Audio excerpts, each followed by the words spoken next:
Good evening, everyone. My name is Wendy Berger. I'm with the law firm of Cole Schatz. I'm here representing the applicant, 100 State Street Development, LLC. There was a prior application with regard to this property, and that application has been substantially modified. And we are here this evening because we have so much modifications that we had to submit revised, totally new plans, reports, etc. And I did submit another application. I have submitted proof of service and proof of publication to the board secretary. So the property we're talking about is known as 100 State Street. It's lot 5004, lot 3, 4, and 5. So it's 3 lots. As a result of any approval granted pursuant to this application, will be a merger of those 3 lots. And we'll have to file a deed or a map of merger, or your tax office will just do it automatically, but the lots will be merged as part of this application. Mr. Chairman, just wanted to put on the record that Ms. Berger and I have, over the years, have had many zoning planning applications together for non-employment. We actually have some ongoing applications. She happens to be a partner in the law firm that is a tenant of mine, or a tenant of my employer. So if anybody is opposed to my hearing the application, I certainly entertain the issue, but I don't think the relationship I have will have any impact on my ability to consider this application impartially. Thank you, Mr. Barter. Does anybody in the room have any objection to Mr. Barter sitting on this case? Yes. I think, Ms. Berger, this is up to you. You have a big application that's likely to go in more than one meeting. I don't know that it's clearly not permitted, and I appreciate the board member making clear the relationship. You have the most to lose in the event the process is tainted. So what do you think of that? Well, I know that I do not represent Mr. Barter. I represent Mr. Barter's employer. I don't believe he has ownership interest in that employer, other than getting a salary from that employer. And I do not do any personal work for Mr. Barter or his family members at all. So my only relationship would be with his employer. So yes, we actually work in the same building. So I actually see him in the parking lot often, but our relationship is truly just for his employer and not for him. So although there is some case law with regard to both sides of it, clearly there is nothing that's clear that relationship would be such that would taint his decisions in this regard. Now, I'm going to just talk to my client for 1 second and just make sure he's comfortable with that. But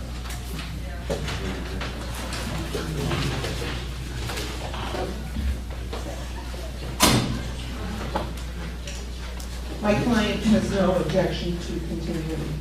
Wonderful. Okay, so you're satisfied moving forward? And you've outlined what the issues might be?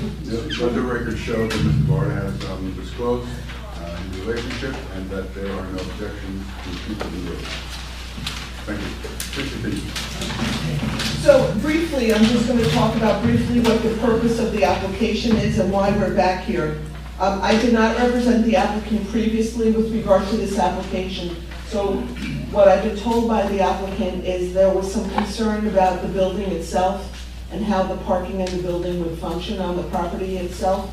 So in that regard, the client has changed its architect and has revised the building dramatically. It's a different building. It's taken into a lot of considerations, statements made by board members and others as to regarding the appearance of the building itself, and they have taken steps to change its appearance, the number of units, And so that's why we're here. Additionally, there's additional parking. So just let me give you some brief. Ms. Berger, I would just assume that there are also new members of the board.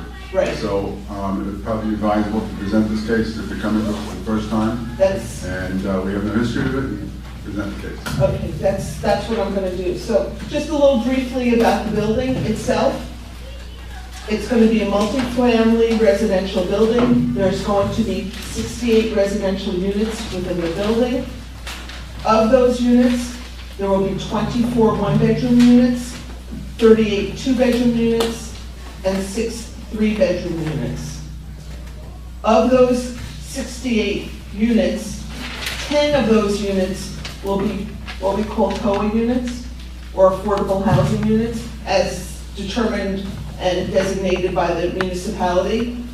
But what we have shown is we would allot 2 three-bedroom units, 6 two-bedroom units, and 2 one-bedroom units to satisfy that requirement. So there would be 10 units.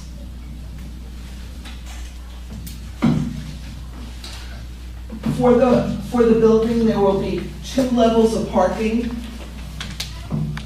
grade and below grade level parking. And at grade, the entrance to the building will have common areas, meaning lobby, mailroom, office, etc. The architect will explain that. And there'll be 4 levels of apartments.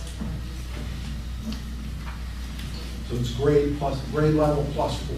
Right, the grade level doesn't have apartments in it, it just has the common rooms, what I would call it that. The architect will explain the size of all the rooms and what's being proposed in that regard. And also explain the architectural features, just some other statistics so that you have that in front of you when you do the application. There are requirements under what's called the Residential Site Improvement Statute?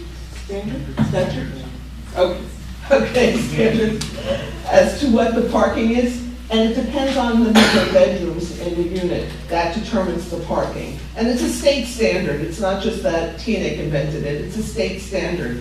And based upon that state standard, there's 1.8 spaces required for each one bedroom, 2.0 for each two bedroom, 2.1 for each 3 bedroom. This includes parking for the units and parking for visitors. We have parking on site for 100 spaces, some of which are tandem spaces. Since we have 2 and 3 bedroom units, we'll talk about how those will be allotted. And for those of you who don't know, there's a property across the street called 89 State Street. It's block 5002, lot 23. There is an agreement in place with the municipality and the property owner to construct a parking lot for the municipality on that lot. That lot would contain 44 parking spaces as laid out today, presently designed. But those would not be all yours, that would be municipal parking. It would be for municipality. But, and I have had correspondence with the township attorney to confirm that this agreement can be amended and extended by the municipality. And they sent me an email, which I'd like to mark the agreement and the email as one. A1? Yeah. Yeah. Before you step up with that, let's just, on the RSIS, you advise us 1.8 spaces for 1 bedroom, 2 spaces for 2 bedroom, 2.1 for 3 bedroom. So what's your total, save me the math, what's your total? 132. Okay, so 132 spaces required, Mhm. and you've got 100 plus? On-site, plus as provided, as permitted by RSIS, you can have other parking in off-site to count for the requirement. But we have 100%, 100 places that are being provided for the On-site. current plan. Yeah, on-site. And there'll be 44 spaces in the new lot that we're constructing directly across the street.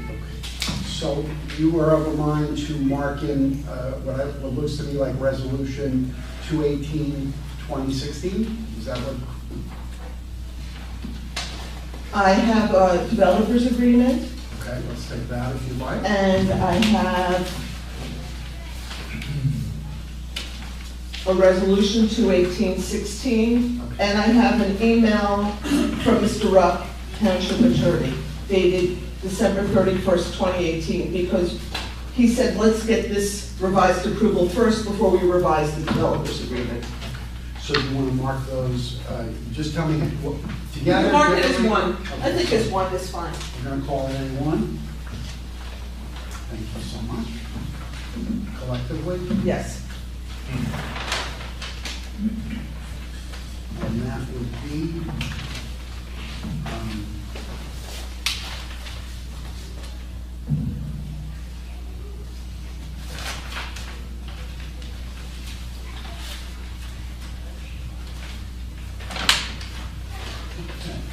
I'm going to hand those, are these my copies to keep this way? Oh, wonderful, thank you. I take care of it.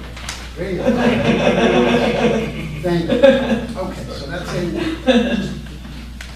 I believe at the last, when this off-site parking came up last time, it was mentioned that it's not dedicated to the tenants or the residents of the building.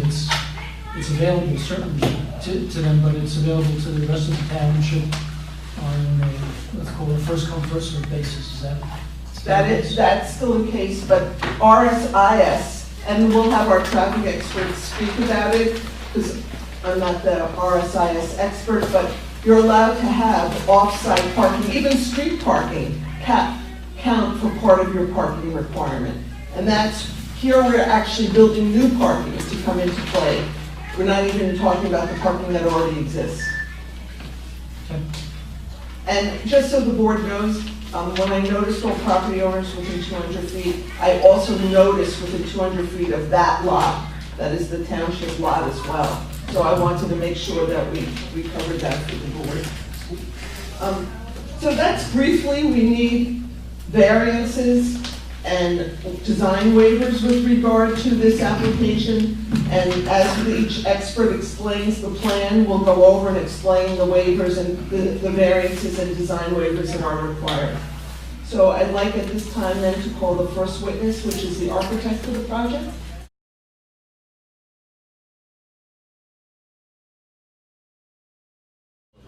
So if you wouldn't mind, step forward your first name, last name, spell your last, so that we all know who you are. Of course. My name is Ralph Walker, W-A-L-K-E-R. I'm a senior project manager with RSC Architects in Hackensack. Your first name again? Ralph, R-A-L-P-H. And you're with RSC. Correct. Okay, if you raise your right hand. You solemnly swear or affirm in the testimony you'll give this evening the truth, the whole truth, and nothing but the truth, so help you God. I do. So, you are going to testify only in the field of architecture and only as to the plans which you've drawn. Correct. And you're going to tell us which ones of these, because we seem to have a lot of different sets. What are the most current set plans that we're looking at? So before Before you start, let the record reflect Mr. Raymond has arrived. Go ahead. Okay? Before I start also, is it please the board in terms of, do you need me to move these, or are you all able to see this? I realize that the public can't see this as I point them out, but I will highlight them as I go through them. I'm not sure what the best position is in this room in terms of. You may want to rotate those. You want me to do that? somewhat, Sure. So members of the public who are interested, that please be on that side of the room. These two gentlemen are not. They have plans in front of them, probably within reason, okay? Maybe if Mr. Brown is incoming, you might want to switch names. That might be easier. No? So back to Mr. Melfi's question regarding the dates of the plans. As I go through each of the drawings, I'll highlight the date and drawing number as we go. And we'll have to mark this as also. Right. But the exhibits that I'm working with right here, just for general terms, the A001 drawing is dated December 20th, 2018. And I think that is true for all of the A drawings. I'm just confirming. And then I'm also referencing the civil drawings which are dated January 15th, 2019.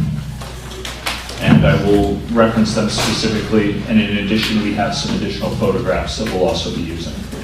So we'll mark those into exhibits as we go. So give us just a moment. Sure.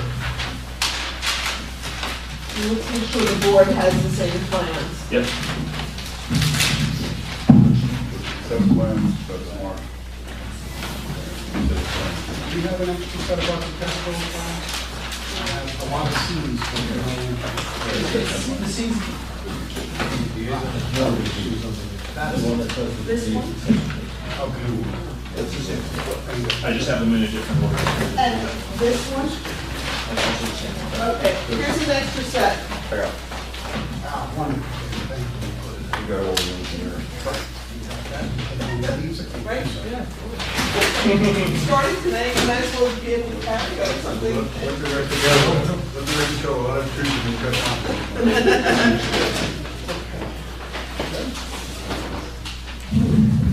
Okay. Okay, great. So we're gonna have to mark this because you're colored the plan. Understood.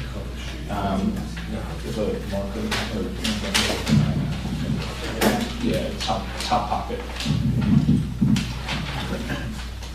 So I'm going to start in reference to drawing A001. This is a reference plan, which I'll mark as exhibit, I guess, A2. We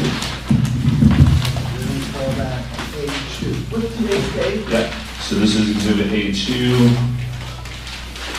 Today is the 21st. Thank you.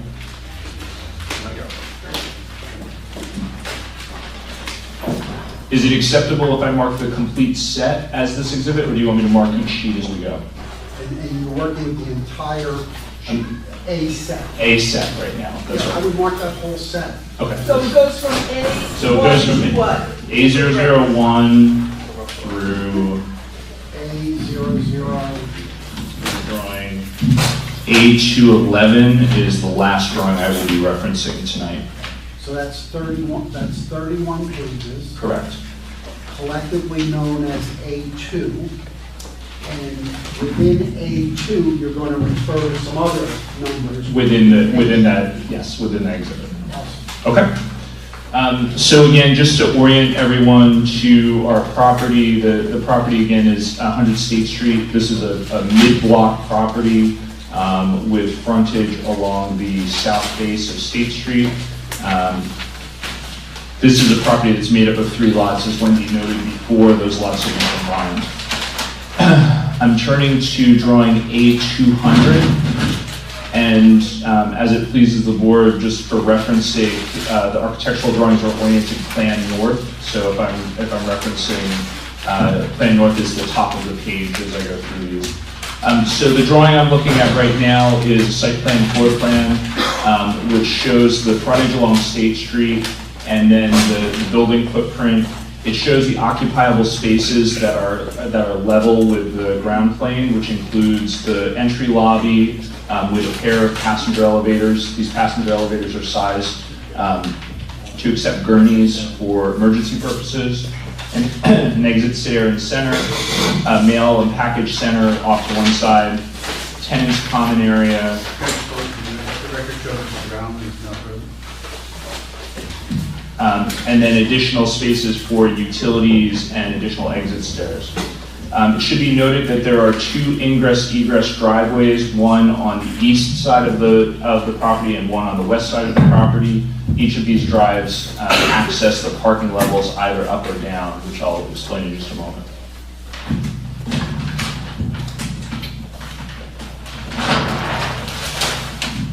Moving on to drawing A201. A201 is the lower level parking, also known as P1. This is a sunken level parking deck.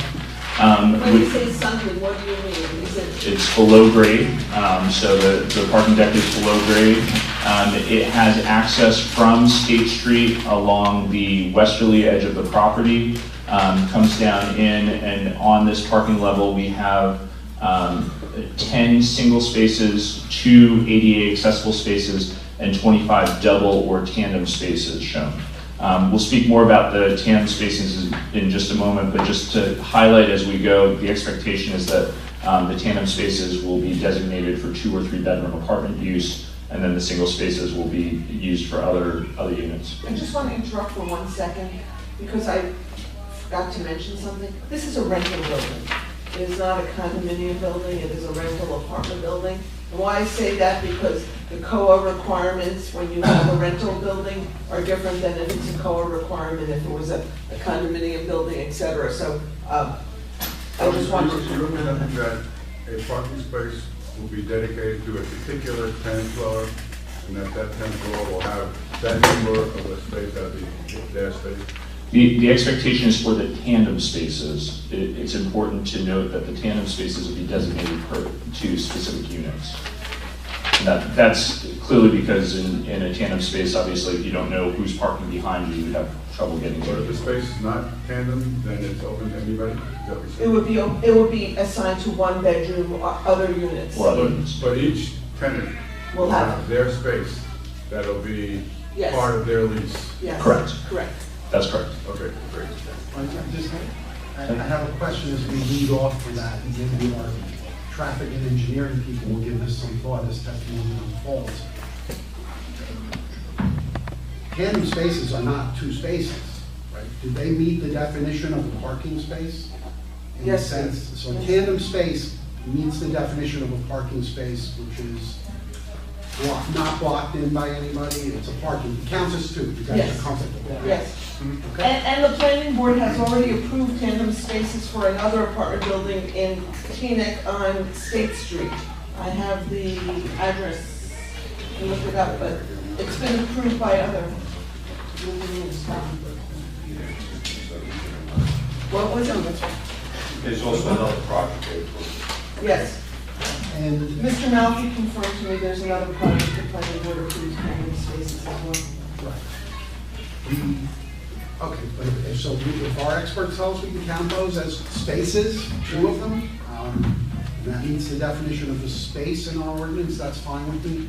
The question I would have is if someone comes down and wants to get, and again, this is just to think about as this unfolds, and if I go downstairs to get out the car that's furthest in, I have to pull out my first car, leave it running in the aisle, then I have to, Or put it in another spot for the minute. well, I couldn't, because those other spots are assigned to other people. If that spot was empty for the second, you would do that. Okay. But I'm going to assume I'm not going to take other people's spots. Right. You would have to leave it in the aisle. You I would are have to correct. pull the car out, leave it running in the aisle, jump in the other car, pull it out, leave it running in the aisle, then pull the first car in, Correct. and then get into the car that I intend to use. That's the process? That's basically, and we do have a traffic and parking expert here to speak, and he could explain how it works. No problem. But that is Somehow or another? correct. Just like in a parking garage, or if there was a parking attendant, they would have to move cars. It's Well, similar, but here it's or- only 2. Or similar if you had a single lane driveway. Yes. No problem. Okay. So Also, I just wanted to say, he's going to explain how he laid it out, but we do have the parking and traffic expert. We'll talk about the requirements and how it moves, et cetera, and the street traffic, et cetera. Okey-doke. Also at this level, we again have utility spaces and our entry and exit points. We do have elevator access to this level as well as the other parking level, which I'll show you in just a moment. And I'm going to continue on to drawing A202. Drawing A202, part of the same exhibit. This is the upper level parking or P2 level parking.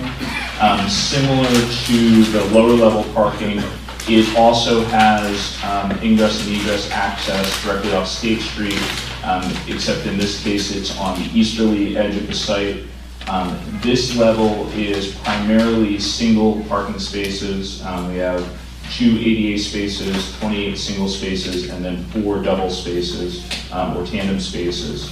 Is this ground grade? So this is a half level above grade. So I'll show you a section of how that works. But basically the building, just to be clear about it, the building is 7 stories total, but only 5 levels above grade. So you have a basement level parking that then has a parking level stacked above that, and this lobby level, which is its own floor, is a half level between those two.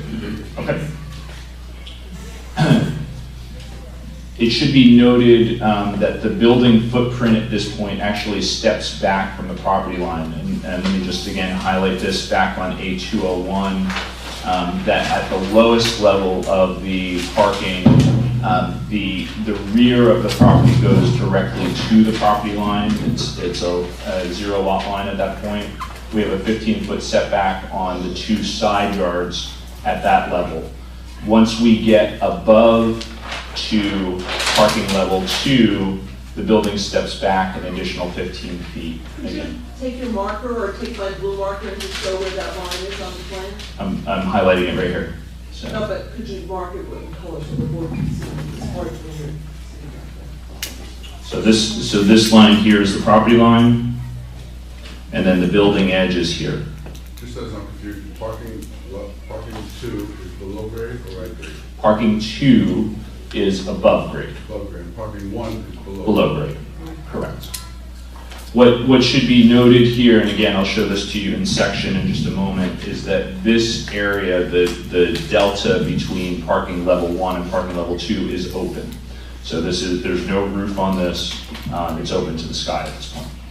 Okay.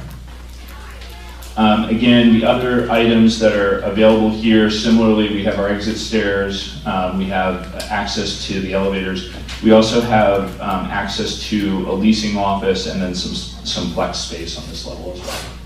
Where is dumpsters? Trash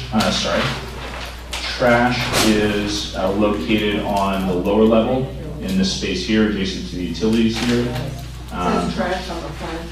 Yep, there's a trash room. This is on the lower level shown on A201.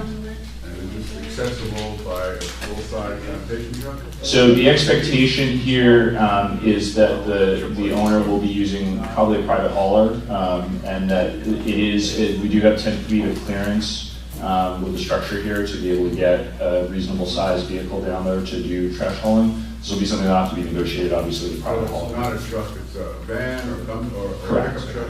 Correct. One question on this floor, is there going to be a restroom at all on this level? No, there will not. Okay. And the parking levels will not have independent restrooms.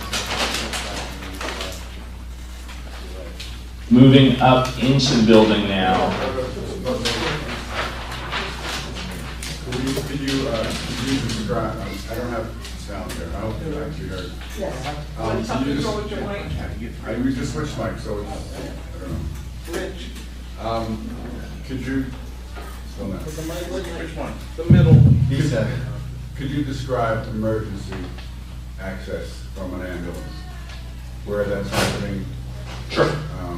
So, I don't want to, if I'm jumping ahead of your presentation, please tell me you continue on your own, but I'm sure these questions will come up. Yeah, I'm happy to answer them as we go, and that's so fine. but before you do that, is there a sprinkler system in the building? There is, again, part of my presentation will be to talk about all the fire protection within the building, but I think the question that, I'm sorry, Mr. Rosen? Yes, sir. Mr. Rosen is asking is more about vehicle access to and from the building for ambulance and things like that, right? So to be clear about all of it, there is appropriate height to get in and out of the parking levels with an ambulance or a van or a medium-sized truck. The expectation is not that an ambulance would come on site to pick someone up. The expectation is that they would likely pull up on 100 State Street as they typically would, come in through the lobby and use the gurneyed elevators to move people in and out. But again, that would really be dependent upon the EMS or the professionals who are coming to the site. Those options are available. Does the elevator hold a gurney? Yes, both elevator cars are sized for a gurney, and again, we have 2 cars that go to all levels of the building. Let the record show that the fire department has commented and has not included any statement about access for Yep. a truck in rear or parking lot, so I don't see any. Yeah, and again, because you brought it up, I was going to present it later, but we did receive the letter from the fire department with the compliance and all that. Proposed building height is 85.90 feet to the bulkhead, which was the highest spot. Maximum permitted height is 35 feet. Right, and pursuant to ordinance number 3323, Right, it doesn't count the Four. top of the mechanical equipment. yeah, 4B, height does not include the mechanical equipment Right, but and the bulkhead. I wanted to give the board the 3 different options, so if somebody asks a question, we already have the answers. And parapet walls are permitted as well pursuant to the ordinance. So that's why we wanted to get on the record for you the differences, because there are, and it's unique here because of the design. I have a question.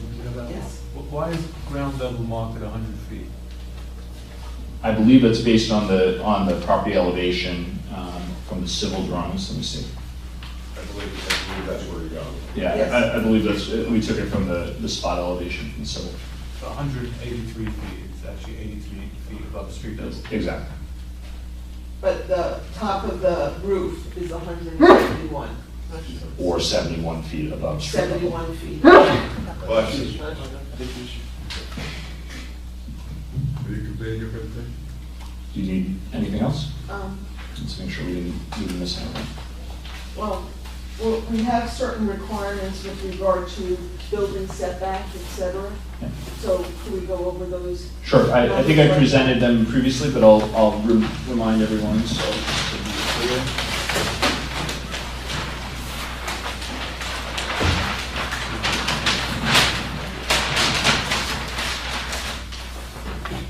Again, I'm referencing back to drawing A200. A200, the 2 side yard setbacks, we're maintaining a 15-foot side yard setback both on the east side of the property and the west side of the property. The front yard setback for the building at its worst case is again shown on A200. Wait, those. Yeah, no, you're telling us what they are, but I thought Ms. Berger was asking more for a sense of what variances are required, not just what you. So we're asking for a side yard variance. Yeah, I'll go over the I numbers. think perhaps we could get a. I'll have the running numbers list. with our engineer. Sure. We'll read them, but I just wanted him to confirm them because it is the building. Okay. Go ahead. Let me just confirm, I think the one that may be the most confusing, just for confirmation purposes, on A200, the front yard setback that we're using is 10 feet. So that's to the worst case, which is the lobby element, which steps out the furthest on the building. The remainder of the building steps back, as I've described before. And then the rear yard is a zero lot line setback. So when the engineer testifies, I want this to be a record as to what part of the building is the issue, just like we talked about the garage, and then the engineer will explain the exact numbers for you. I do have site pictures that, for reference purposes, this will need to be marked. Sorry, this will need to be marked as a new exhibit, which I'm not sure what number we're on now. Yeah, and walks as well. We are, A10 was a piece of glass. So we are now on A11. A11. A11. So yes, thank you. A11 is an aerial photograph showing the site and is surrounded by existing condition photographs of the existing properties from different views. So would you say what's in the top, please? I'll be happy to. So just to work my way around the exhibit, again, this is a Google Earth image on the center with the red outline outlining our property. Above it is our photographs taken from State Street looking at the property. The red line shows the approximate extent of the property. As I move clockwise around the site, these are photographs then that are taken of the adjacent property conditions, moving first along the edge of the property on the street frontage, then into the interior of the property, from behind the property, from the adjacent property owner, again, from behind the property, and from the now west side of the property on the last photograph. And the intent here is just to show the conditions overall. I'm sure most of you are probably familiar with the area, so. But we're trying to work with the context and be appropriate to our neighbors as well. Are there any further questions from members of the board? Well, planning, do you have any further I do questions? have a couple.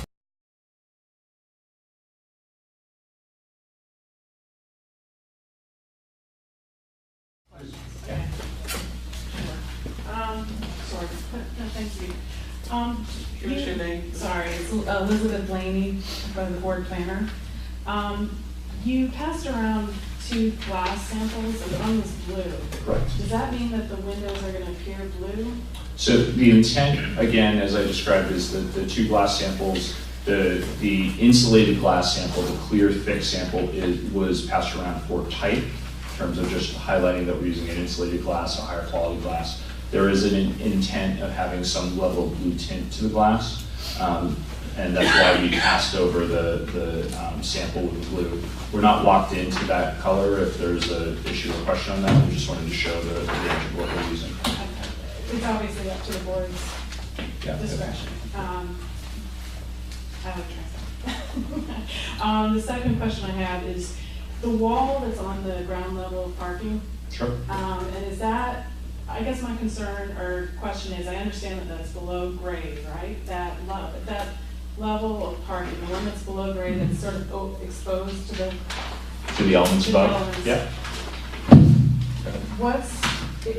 Can you explain what kind of impacts, if any, there would be from headlight glare in that Sure. particular level? So I'm going to go back to this diagrammatic section shown on A100.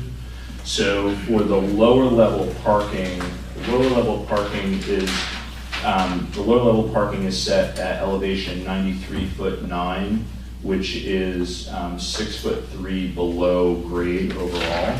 And then we have the rear wall here is actually both a retaining wall and then a guardrail, so it raises up an additional 2'11" above the adjacent grade.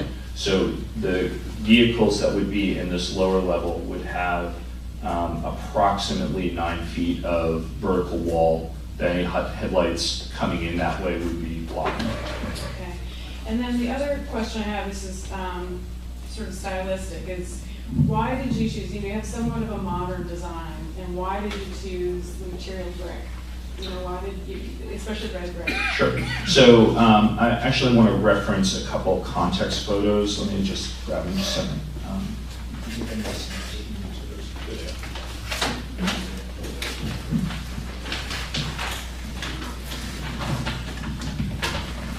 So these will be new exhibits. Do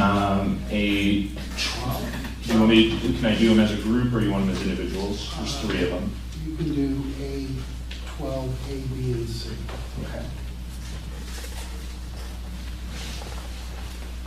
And I will need, Ms. Berger, for you to provide me with at least one copy of A11, which is the photograph, the aerial photo. Of course. Because that didn't come in the package. Of course. And I need- And these as well. Same. Yeah, of course. So the first photograph I'm going to reference, thank you, is, and I'll pass it around, is the existing office building. This is That's what's on the site now. This is currently what's on the site. This is a red brick building with a bronze metal framing, which was our starting point for some of the elements. But we also looked at the context in the area, and 2 of the other buildings that we found appropriate and contextual are the Pediatric Occupational Therapy Services at 1415 Queen Anne Road, which again I'll pass around. That does not have a red brick, but it has a wood element in the facade, which is a similar color. That's a brand new facade. It is. And also, you'll notice it also has a gray brick or a silver brick and bronze type window treatment.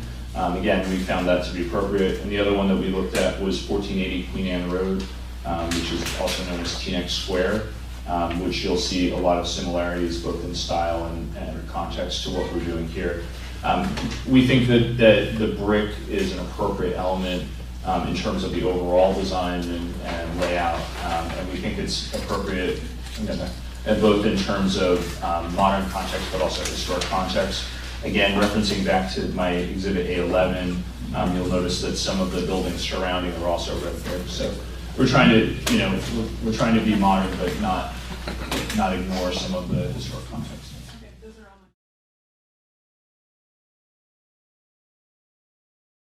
my. Do we have any questions from members of the audience for this witness only?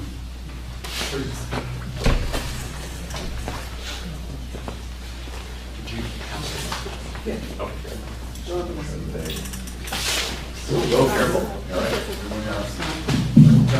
Chuck Powers, Teaneck. And I'm not sure, I heard nothing in your description of materials about the structures. Are those coming from the engineer, or when are we gonna hear? That's a very big issue here in Teaneck. We're really quite concerned as a result of the Avalon questions, whether or not we're actually going to again have another wood structure. So we can hear more about that, or is that part of your? I'm happy to speak about it. So if you'd like me to talk about the structural context of the building, I'm happy to. The building is designed where the lower level parking is a concrete structure. So you have 2 levels of essentially concrete structure.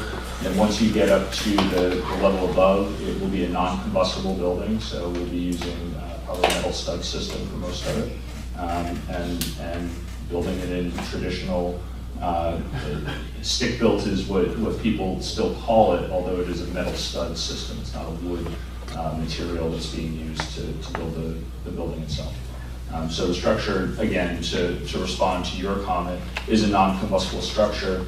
I'll reiterate what I said before. It is a fully sprinklered building. It also has an automatic fire alarm system. The floors are wood joists?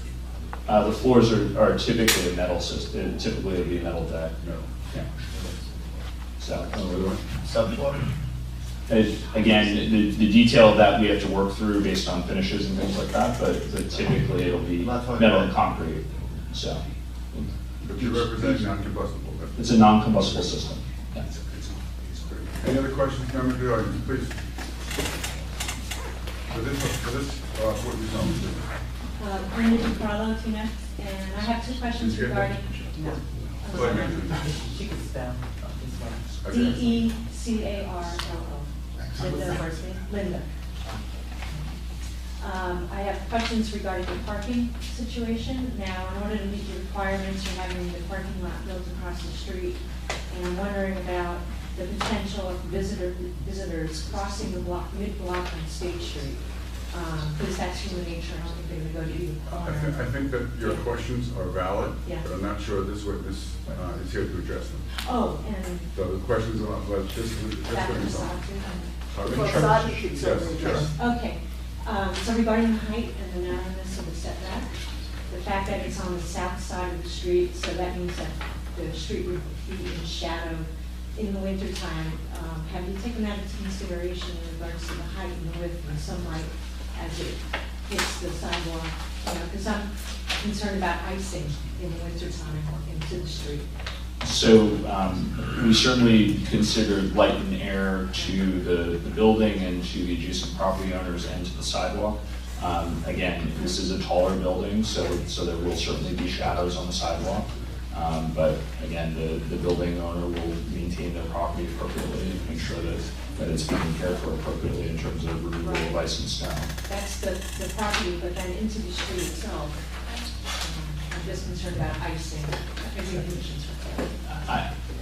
I hear your concern. I'm not sure how best we could address that. I really think that's a municipal. Well, in regards to the height variance. Sure. that's what I'm concerned. Fair. Any other questions, members of the audience? Please, sir. For this witness. Yes, you need information from me. Yes, please state your name. My name is Michael Klatsky. You can take that mic out if you want to. Spelling that, sir. My name is Michael Klatsky, that's K-L. Come up this way so that you. Yes, that's all. Sure. You can see my name, sorry. Yeah. K-L-A-T-S-K-Y. Okay, what's your question? What's the first name, I'm sorry? Michael? Yes, my question regarding to the fire safety systems that are going to be installed here. Will the sprinkler system installed in the building be a sprinkler that covers all concealed spaces? It will be a fully automatic sprinkler system that meets building code requirements. So typically that means that it covers all occupiable spaces any enclosed storage spaces, any, egress areas like that. I'm not sure that we have any spaces in reference to what you're talking about, but. Sure, I can clarify that. There are two sprinkler systems. There's the NFPA 13R system, which is used in smaller multifamily dwellings, and there's the NFPA 13D system, which covers areas like mechanical spaces. Where the Avalon Bay Fire at Edgewater was started was that they turned off the system in the mechanical space when they were doing work. So in order to prevent that here, I think it's important to just ask the question, is it going to be a 13D system, and if you do maintenance, will you have a fire watch? So I can't speak to the maintenance piece because that's really an operational piece to the owner, but in terms of the type of system, I anticipate it will be a 13D system that is typical for this volume of building. Fire department report, you need that. Thanks. I had another question about the facade. Sure. So I live very close to this building, about 150 feet away from the site for about 5 years. I recently purchased a house in another part of Teaneck. So would you point out on the map where your house is? So what I'm looking at is 122 Lower River Drive. It's about right here. Okay, thank you. Do you live there any longer? I do not live there, so what I'm doing is I'm basically, based on my experience, I want to ask a couple of questions and make a couple of comments. The facade that I had opportunity. Again, we're interested in questions. Questions, yes. If you want to frame your comments in terms of a question, you can do that, but these are questions only. You have enough time at the end of the presentation to make comments. Absolutely. So the historical character of this community has two building materials. One is red brick, right? Most of it was brought in from Newark and Haverstraw, New York. The West Shore Railroad accommodated that. West Shore Railroad actually goes straight to Haverstraw, New York, to bring that. Have you considered that in your building facade? The red brick? Yes. Yeah, the red brick is included in the building facade. I think I passed around 2 samples previously, and I think you can see, I apologize if you didn't get a chance to see it based on where you're sitting, but we've included the red brick as a major building element. There's a sample around here someplace, I don't know where it went, but it's over there, sir. My next question is that they use that. Is the setback going to be small enough that when somebody walks past it? Hold on. Questions only right now. I'm asking a question. Okay. About the front of the So building. but again, crisply and clearly, understand that maybe I'm just getting older, but I'm having a terrible time hearing you. I'm sorry. So no, probably my fault, sir, I'm sorry. What is your question in a very pointed and direct way? This is an area that has lots of people walking. Will you design the streetscape around that, which means no setback, or as little as possible, because there's no need to have the building far away from where people walk? Well, the front yard setback that the applicant proposes is 10 feet.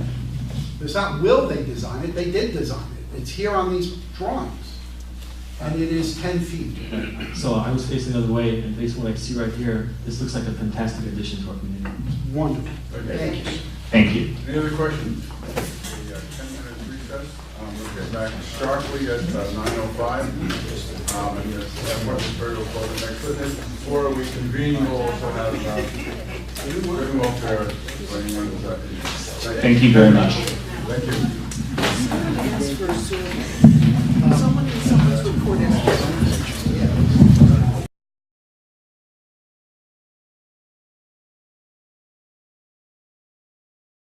It's our normal procedure to open the meeting for good welfare, which will now entertain anybody that wishes to address the board with good welfare. Lily, why don't you go ahead? Mr. Powers? Do you want to come?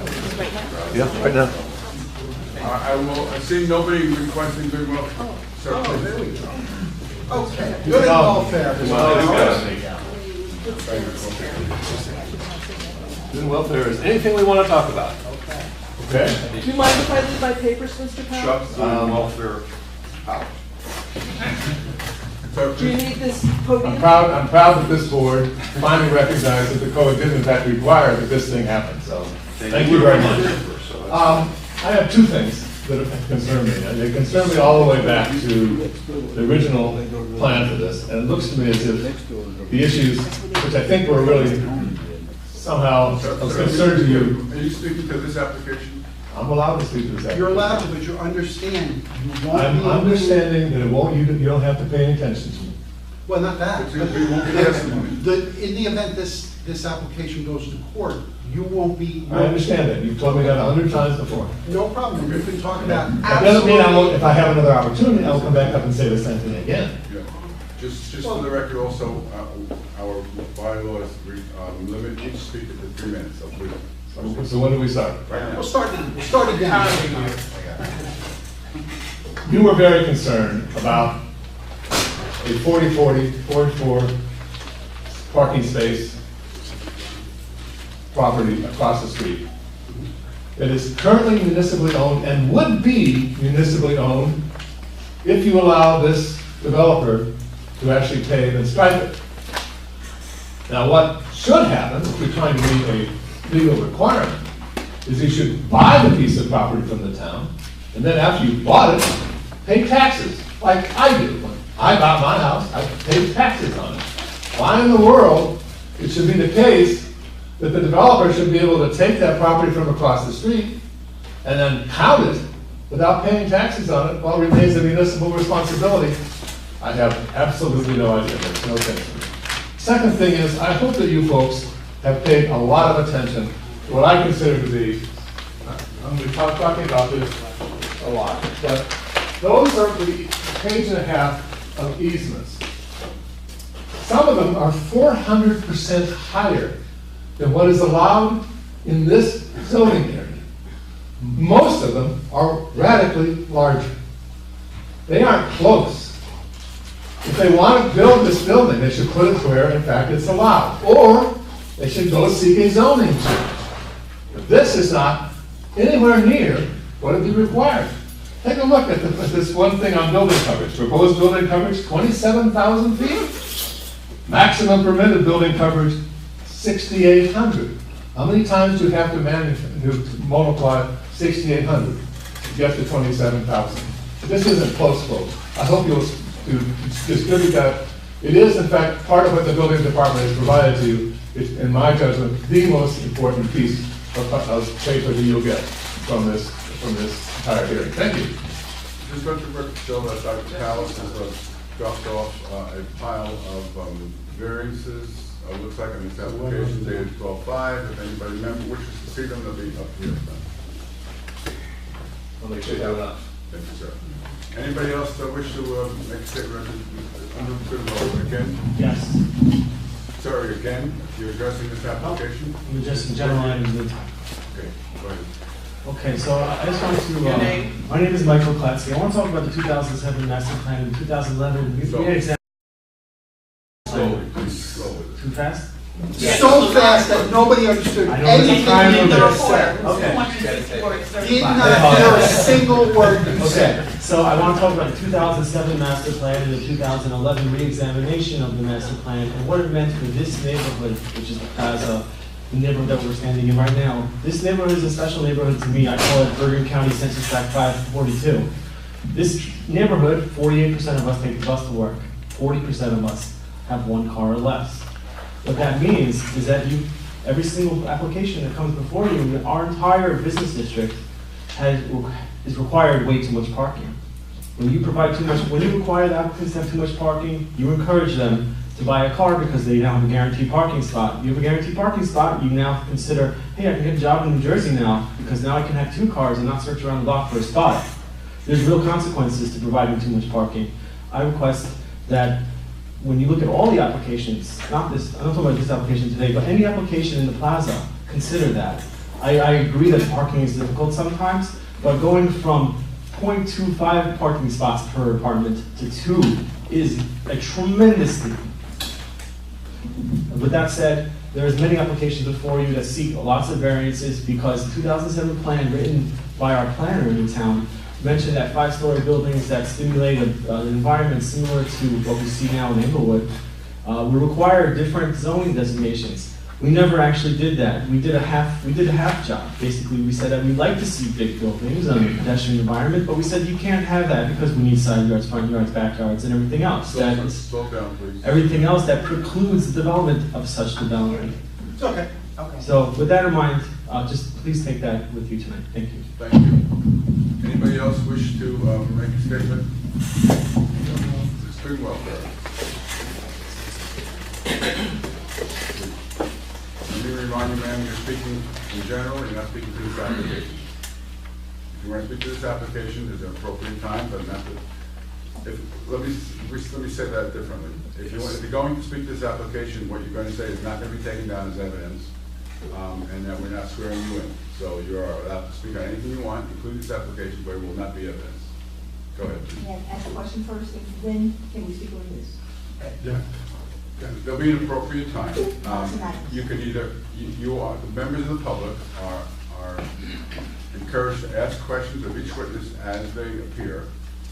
If you want to make a statement, that comes at the end of the application, once both parties have presented their cases. In this case, it's only the applicant, there are no objectors. So when the attorney for the applicant has completed her presentation, that is the appropriate time for you to make any statement you wish to. My name is Lillian Lewis. I was at another meeting, and my husband's in the car. He had a stroke, and you have to get him home, so I can't stay here much longer. I could speak and I could go, so I will speak on this, whether you write it down or not. At least your ears will hear it. Lillian, but anyway, I'll slow down. Lillian Lewis. First of all, I wasn't even aware that this building was coming up on 100 State Street until I was informed pretty late about it. So I'm against it, first of all, completely, because we have a large one coming up on Teaneck Road. It's going to really overcrowd this entire northeast, in which area I do live. And now I'm going to speak on one particular thing on this sheet, where you're asking for a proposed front setback building property line to be 9.9 feet, when you're allowed, you're supposed to have it pushed back 30 feet, and you're asking to be all the way up just 9 feet, 9.9 feet from the property line. I'm also on the age-friendly, and we're trying to make this more of a pedestrian-friendly town, and by you putting this up so close, it's taking away so much space, when you should have a courtyard for this property that's coming up, for people to have a courtyard, to be able to sit and different things like that. So I'm opposed to that particular variance you're trying to get. And I'm opposed to the entire construction period. Thank you. Thank you. Anybody else wish to speak? This, again, we remind you this is good and welfare. If you wish to speak to this application, we will not consider it as evidence. Good evening. My name is Azam Khan. Whoa. Spell it. My name is Azam, A-Z-A-M. The last name is K-H-A-M. I just find out regarding this building. The last year, June, I bought the next door apartment, condo apartment for me. And all of a sudden there is a building coming, I don't know. Even in the daytime, I don't see the parking there. People coming from outside, or even they come, they will park on the bank parking. So now all of a sudden they come next door. Let me stop you. What you're saying is very important and very valid. Again, this is not the appropriate time to make a statement. We can take it as a record for this application as evidence. And I will encourage you, I will ask you to please hold your comments at the end of the application when it's made, so we can consider what you're saying and have a conversation about what you're saying. Right now, you're just making a statement that's not going to be on the record for this application. Mr. Chairman, I think for the members here who don't have the benefit of the history of good and welfare, maybe, I think that's what's confusing people. I don't know if you want to explain. Yes, so good and welfare is a portion of the meeting that's very unique to Teaneck. Not many boards at all do it. We open the meeting to comments of anything you want to say. But again, I can remind you that your testimony, in effect what you're doing is giving testimony about this application. There is a proper time to do that, because what you're saying now is not going, you haven't been sworn in, and there's no opportunity for us to have a conversation, question you about what you're saying. What you're saying is very important. Good and welfare is not that part of the meeting which addresses this application. So I will encourage you, it's your dime, you can say whatever you want. But if what you want to say is relative that the board needs to hear it, I will ask you again to please hold off for the next meeting. Next meeting, right? Then we will tell you when the next meeting will be held, yes. Okay. Not during good and welfare, but during the application. When someone orders a transcript of the application, good and welfare is not going to be on there. Okay. So all the interesting things you're gonna tell us Right. are gonna be lost. Okay.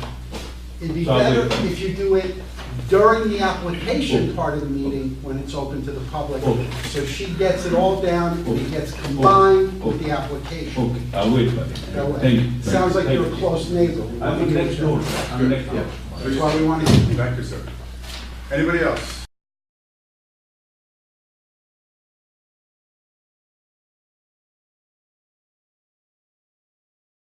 Seeing none, we will now ask Mr. Berger to continue our application. I wanted to digress for one moment and tell you that I happen to have also represented the property owner behind this property, which is 113-131 Ayers Court. It's known as Marble. Please, hold on. Not you, Wendy. But you can't talk and the stenographer will pick it up. You can step outside if you need to. It is known as Marble Court Apartments, and it's directly behind this building. Marble Court Apartments, I represented them going before the planning board, and the planning board just granted them a resolution of approval. And I'm saying it on the record while Mr. Malfi is here because he was at the hearing. And that property has an existing apartment building, actually 2 of them on the property, and it has 24 old garage buildings on the property. Those 24 old garage buildings are in disarray, but they're also substandard and not being used at all for parking. Some are used for storage by people who don't even live in the buildings, but they're not being used as garages. The planning board granted approval to remove those 24 garages and to construct 40 surface parking spots on that property, which is the property just behind it. So that property has no parking right now, and will now have 40 parking spots. These will be commercial spots that will be available to the public for these?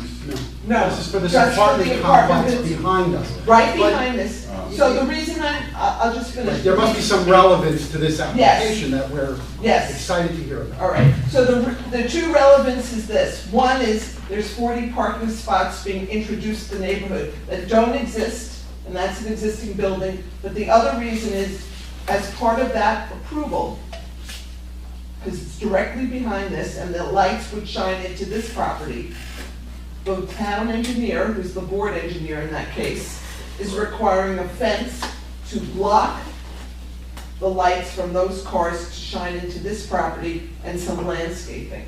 So I have the resolution from that hearing, and I'd like to have it marked as evidence because there was question raised about headlights and what you could see. And this is the requirement from that application. It's also when there'll be testimony as to availability of parking in the neighborhood, that will now allow So the this 40 is additional. additional 40 spots being leased by... No, it's being There's nothing to do with this application. No, it Well, has that's what I'm to, trying to get to. the property behind this has an existing apartment building. That property has no parking for its apartments. That parking, like anyone else in the neighborhood right now, anyone in those apartments, has to find parking in the neighborhood, street parking. That building is now providing 40 parking spaces for its residents that don't exist. How many apartments on it? I will tell you in 1 second. 49. So what you're saying is this is 40 less spots that will be taken off the street. Correct. That now makes it, this building, your argument is that this building will have less of an impact for cars that can't park on the street. So when there's testimony later on about the use in the neighborhood, the building directly behind this is now going to provide 40 spaces for its residents instead of those residents looking all over for parking. And it is requiring, or the town is requiring, a fence on that property behind it and landscaping, so their headlights would not shine into this property. And I think it's important because it's directly behind, and the parking is going up to that fence line in some of the areas. Thank you. So I wanted you to know. Important information, thank you. And I have the resolution, I don't know what number we're up to, and the zoning permit issued by the municipality. I'm not gonna need that, but we are at A13.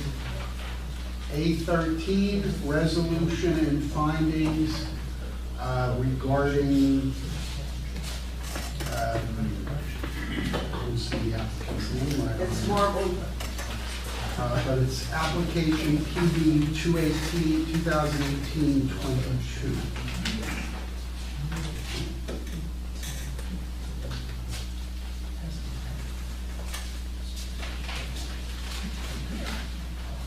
Okay, please. Yeah.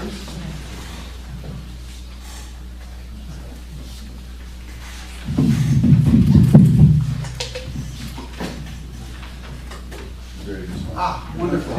Thank you for being way ahead, recently. You solemnly swear or affirm that the testimony you will offer this evening is the truth, the whole truth, and nothing but the truth, so help you God? Yes, I do. And would you spell give us your first name Nicholas and spell your last, please? Verderese, Verderese.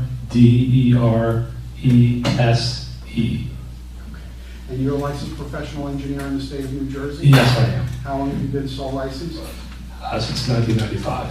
And since 1995, have you appeared before a couple planning boards or zoning boards in the area? Yeah, I've appeared before this one a number of times So also. you appeared here and you determined that you were an expert in the field of engineering? Yeah, traffic engineering. And you haven't had it, you're licensed as you stand here today? License is current, yes. Wonderful. So I could you're an expert in the field of traffic engineering is what you're presenting for? Yes, thank you.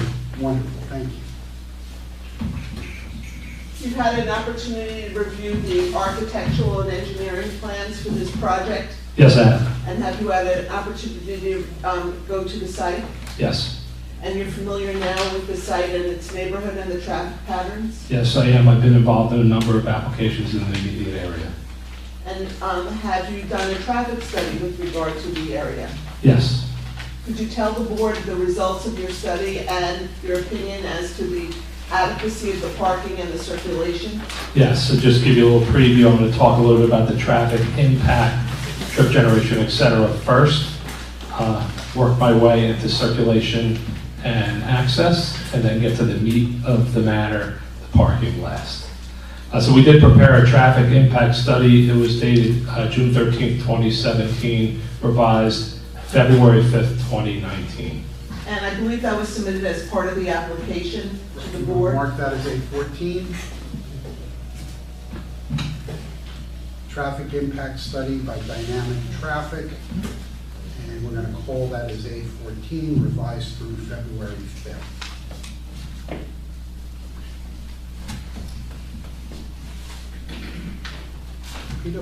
Okay. So just to take you through the study, we had a series of traffic counts. We had some counts back in September 2015 that were done during typical commuter peak hours, morning hours, evening hours on a weekday, as well as new counts done along the property frontage January 22nd of this year, same time period, 7 to 9 a.m., 4 to 6 p.m.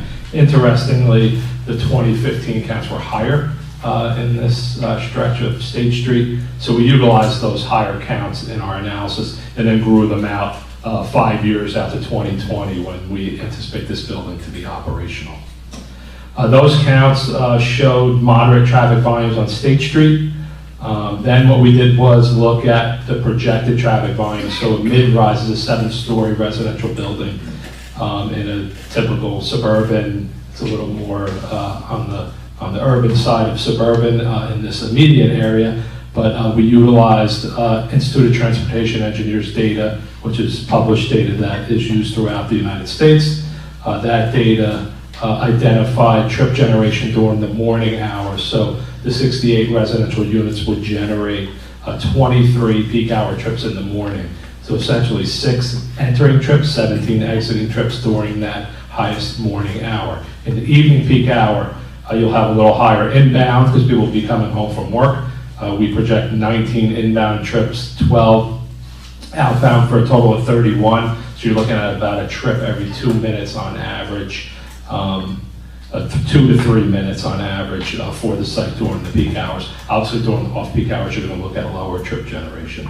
Then what we do is we take all those volumes, we look at the existing volumes, proposed volumes, the geometry of our driveways, and we did some analysis of the two driveways. We identified good levels of service. I'm sure you've heard testimony from other traffic engineers of what level of service is. It's a rating scale from A to F. It has a seconds of delay per vehicle and how long it takes to enter or exit a driveway.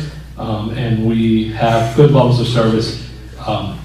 Worst level of service we have is a C level of service on any of the driveways. Page 4 of your report, which provides for AM peak hours and PM peak hours.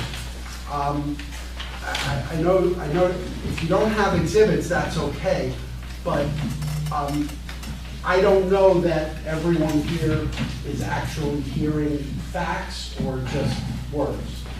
So if the board members are attempting to fully understand what the witnesses say, page 4 of the dynamic traffic engineering study, the top of page 4 includes the proposed 68 mid-rise apartment unit table with AM peak hours, PM peak hours, and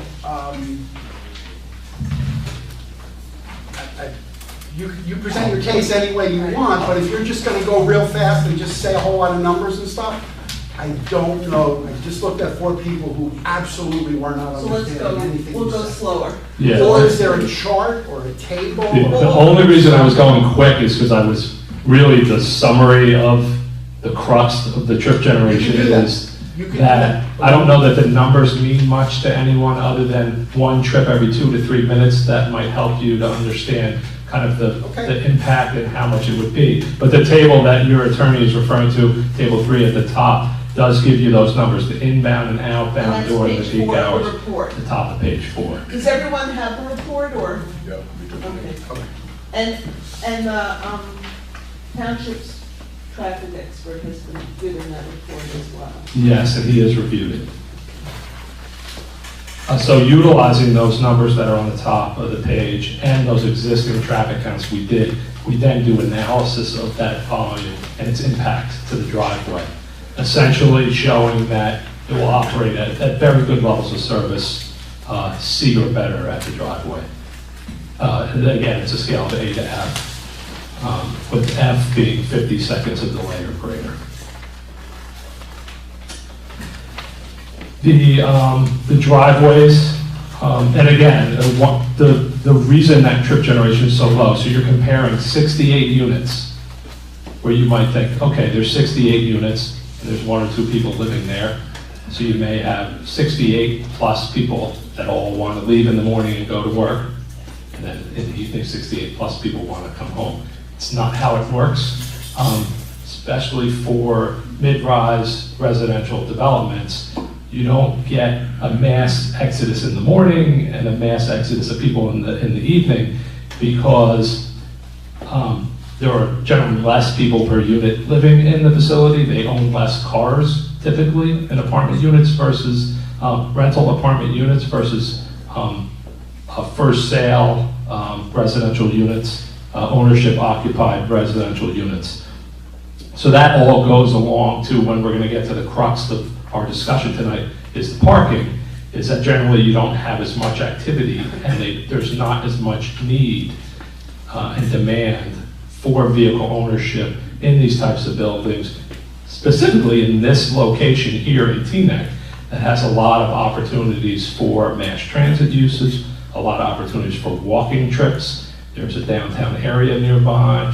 There's opportunities to work in the nearby area so people aren't reliant specifically on the automobile here. So what we see for this type of development is lower trip generation, lower vehicle occupancy. So impacts from projects like this, multifamily residential developments, are not as high as owner-occupied single-family residential units, which I'm assuming probably, not that I'm going to poll the board, but it's likely that most of the people sitting here on the board today are in owner-occupied units, so they may own 1 and 2 and maybe 3 cars, but rental units generally are lower.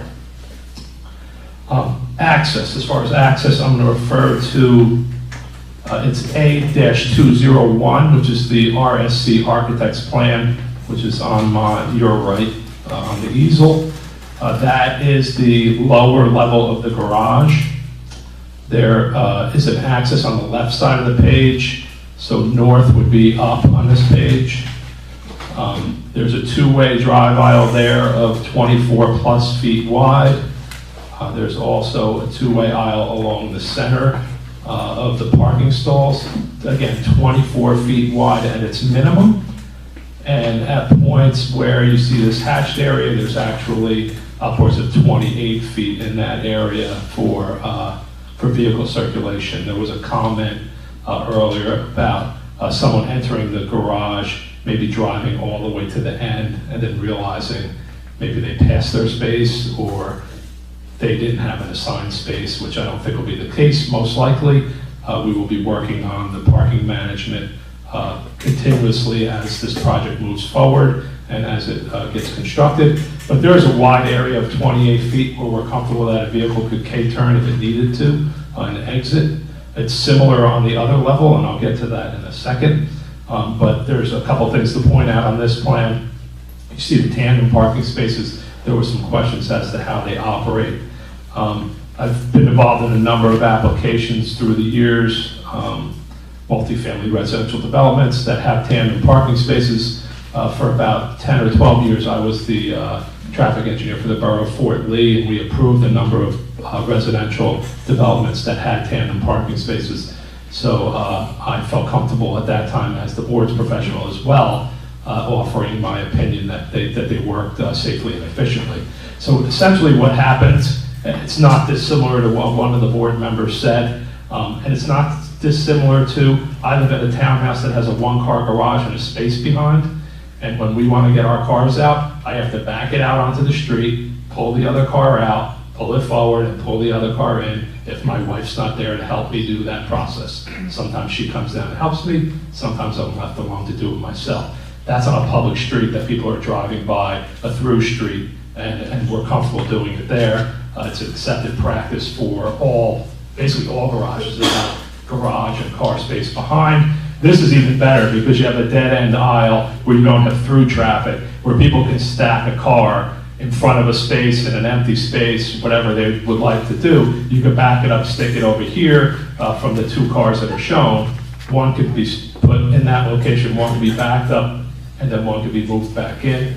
Likely, when you have two spaces, you have two people living there, so usually, most of the time, you'd have two people go down to move the cars, or what my wife and I try to do is we time our parking in the evening, so the person leaving first is parked in the back and we don't always have to move it. So there's a lot of ways around it becoming an issue, and it's really not an issue in an enclosed area where you don't have transient people driving that you're concerned with them.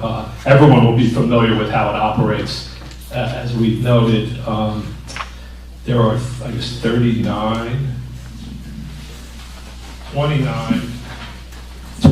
pairs, so there are 29 units that are going to have those tandem parking spaces. And then there are 42 single parking spaces within the building. That is up to the 100 parking spaces on the site. Where is guest parking? Guest parking would be on the street or in the parking lot that we're proposing across the street of 44 parking spaces. There is the ability when we start to rent the building and it starts to ramp up, and if we see that there's a significant number of spaces empty, we're anticipating there to be empty spaces in the building, that there's a chance for possible overnight parking for guests. But again, that would be a management condition that would be worked out after the units are rented, after all the management is done. We determine what the real true demand ends up being, and not just our theoretical demand on the site. I'm going to move to the other level of the plan. Oh, actually, this is the level I think that has the snow that reaches the bottom, so I'll touch on that before I move. So the area, I'm sure everyone's aware of it, but I'm going to outline the area that actually is open to the elements. So on the bottom of the page, there's a wall that's on our neighbor's property on the south end. Then there's about a 1 vehicle width of open area for the entire length of the building. So if the building is 250 or so feet long, maybe by 15 feet deep. That's the only area that's open to the elements versus the entire lot. So what will happen? Smaller snow storms, they'll just push the snow against the face, push it up against the face, maybe it'll take up a foot, but you have a full 38-foot stall. Average parking, car parking is between 15.5 and 16 feet. So, you know, if you killed a foot along the face, I wouldn't have a concern. Obviously, a really large storm, if we got 1.5 feet and it covered this whole entire area and we needed to get the snow out, some of it we could push to, if you look in the corner here, there's actually a ramp that goes up over the top in this northeast corner that we can push snow through and underneath the ramp, so there is a small area there. There are some areas that are hatched out along the face here on the east side, a small area on the west side. There is some striped area here that some snow could go, but if it's large, the applicant's gonna have to bring in a carter and remove snow from the parking garage if it inhibits his parking on the site. And again, when I get into parking numbers, just to handle the residents of the building, we feel the 100 spaces is more than adequate. So there's also the chance to just cover parking spaces that are not being used. I have a question about, you know, I didn't think about the snow. Even if you push it forward in these standard spaces, you're gonna lose at least 2, if not 3 feet in a parking space. So now if you got 2 cars, nose to tail, they're gonna be hanging out. So you're gonna, no matter how you do this, you're gonna try and put cars in spaces that are in your traffic pattern. Yeah, but so 24 is the minimum aisle. Everywhere other than in this area, so when you first come in, it's 28 feet plus. The whole entire right side is 28 feet plus as well. So if a car stuck a foot out into the aisle in a 24-foot aisle, it wouldn't have an issue. Cars sticking out in the aisle isn't going to be an issue because for two-way traffic that pass, you only need 20. What you need the 24 is for the backing out of the stall. So that's not going to impact because there really aren't that many stalls that are opposite each other. You have 2 here and maybe 6 here. The majority of the stalls have nothing behind.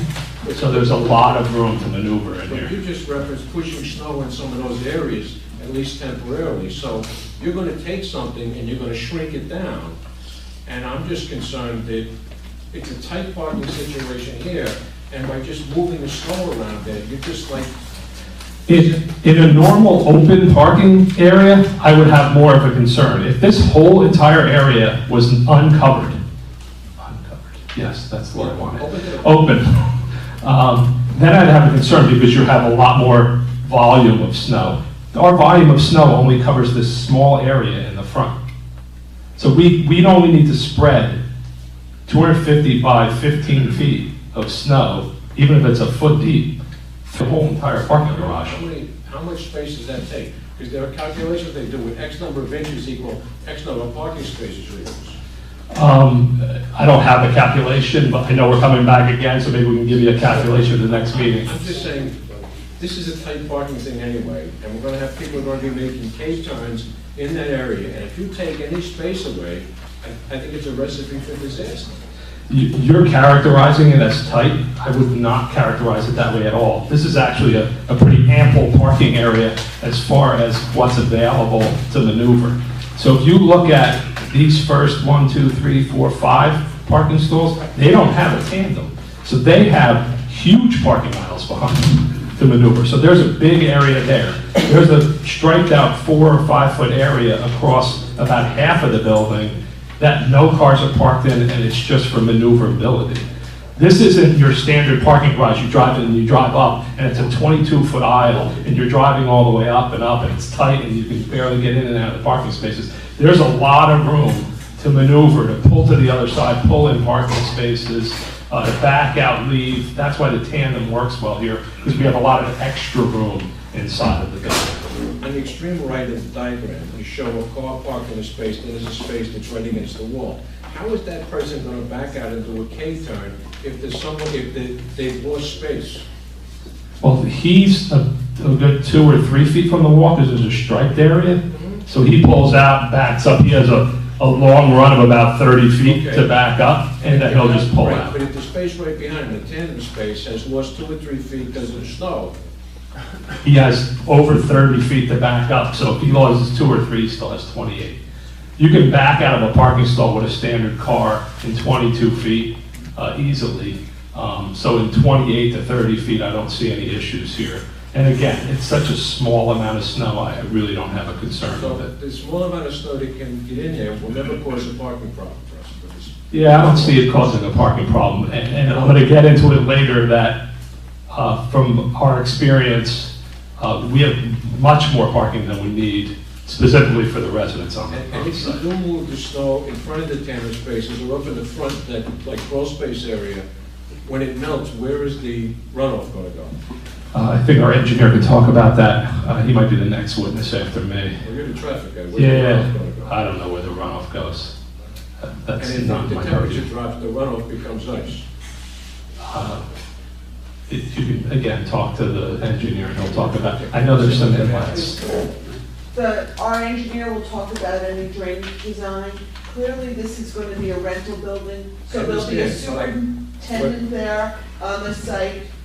There'll be appropriate measures to take to clear the snow and. I understand, but I posed the question to your No, traffic I expert, understand. and if we have some runoff and it turns to ice, that's definitely gonna have a negative impact on this parking. Well, and that's why we want to have the engineer answer for you, because But he's the traffic guy, the No, engineer's but- the engineer. He says he does not know. Okay, that's all. Yeah, he can answer where the water will go, and that will tell you where there'll be runoff, and we can answer your question. You can make it up, we wouldn't know. Yeah. Well, we don't want to make it up, he's an attorney, he's on your own. But I would say that since it's a rental apartment complex, you know, if you're not clearing the snow properly or not giving your tenants room to maneuver a car, believe me, the superintendent and people will hear, and the landlord will take appropriate measures. Clearly, the landlord likes to be proactive, not have to be responsive and avoid things, but you know what happens in a rental apartment, you hear from your residents. Okay, keep going. I just have a quick question, sorry. What is the depth on the tandem parking spaces in the single, you know what they are? It's just 2 full 9 by 18 parking stalls, one behind the other. 36. It's not true. One other thing, there were some questions on where on the site, so my suggestion would be is to place it as far onto the property where it's still effective, obviously. So it would essentially be located at the furthest point of the wall here, which would give you a couple car length stacking if someone came onto the property, had to wait for the gate to come up and come on. Could you speak to general safety requirements, cars going out across the sidewalk, what should be required, what's being provided, so that the public, person wheeling baby carriage, for example, is not surprised by a car coming out, but what's being provided? So I'm going to switch exhibits now. It's Plan C 4.00, prepared by RSC Architects and Neglia Engineering.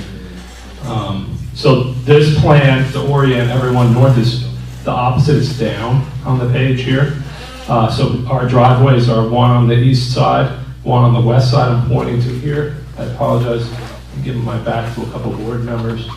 So there's two-way driveway. Again, the dimensions aren't here, but they're 24 plus feet on both of those driveways. There are stop bars shown. Your traffic engineer had recommended us to add stop signs as well, so we will place those as well on the plan.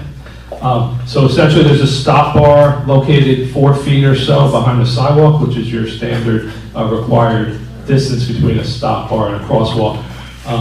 The building is set back, as you heard, at a minimum of 9 feet or so. So as a vehicle comes up with a stop bar, they have a clear sight line of any pedestrians walking in either direction to exit.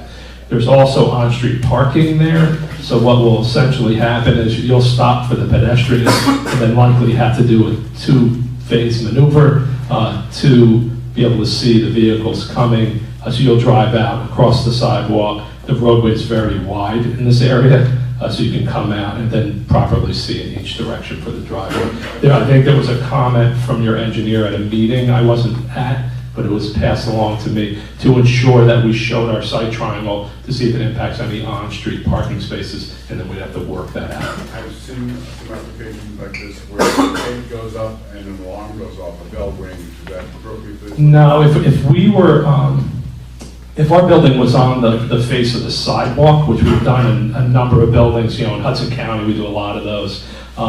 We have those types of things. We have audible, visual, either flashing or audible. And we don't need that here because, again, when the vehicle exits and it stops, there's already a clear sight line of the pedestrians in both directions. I think the building next door, I worked on that project a long time ago. I think that building might have been up on the sidewalk, and I don't remember if we did a treatment similar to that or not. Has the police department reviewed this application, or anything, any notes like that? They had no comment. They had no comment? No, it's the same comments that they had the last one they carried through. So they're happy with what's being provided in terms of safety? Right. They came and saw the plans. Great. Okay, then.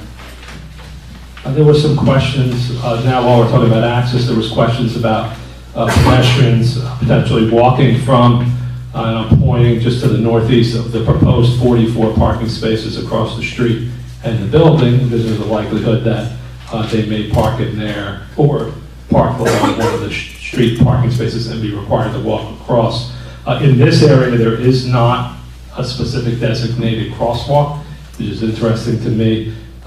Being that there's a bus stop on both sides of the roadway here, and people are, I've witnessed people crossing the street here. I didn't do any counts to tell you what the numbers were, but this is definitely a popular location for people to cross mid-block.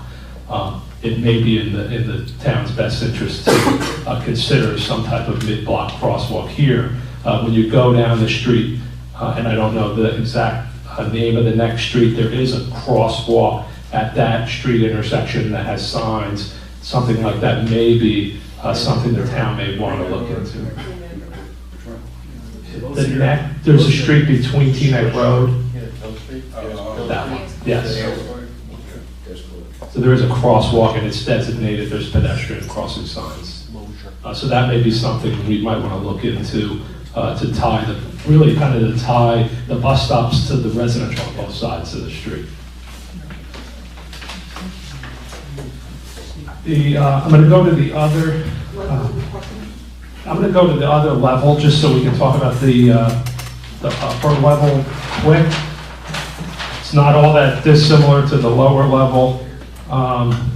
Again, there's our aisle, access aisle that enters. We'll have a gate in the area at the end there. We have a number of tandem spaces. There's a lot less on this. There's only 4 on this level. And again, you see a lot of striped areas along the building, and for maneuverability, for someone to pull their car out, leave it in the striped area, and then be able to exit. Again, more than 24 foot aisles. There's no uncovered. This portion is entirely covered. I didn't know that until I heard the architect this evening. I tried to figure that out on my own, and I didn't. Getting to the parking, one of the, we need a de minimis exception from RSIS for some of the parking stall sizes. You don't see it on these plans. It's on the architecturals that show the columns within the garage. You'll see there are a number of parking spaces within the garage that have a column, either at the front end or the back end, and a couple in the middle, where it's a 2x2 column, so it takes essentially a 9-foot stall, and at that point location, it makes it 8 feet wide. So the entire space isn't 8 feet wide, it's just at that one location. How parking space widths were developed, they were developed by average car sizes and door swings. And that's how they determine generally a 9-foot space is a typical parking space.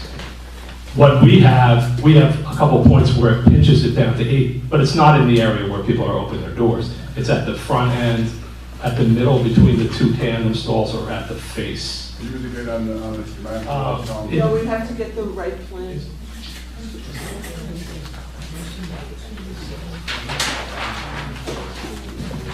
I'm gonna get us a plan that has the columns on it so you can see those.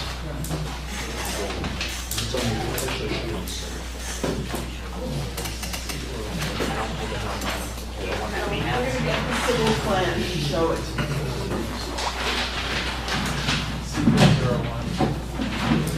It's coming.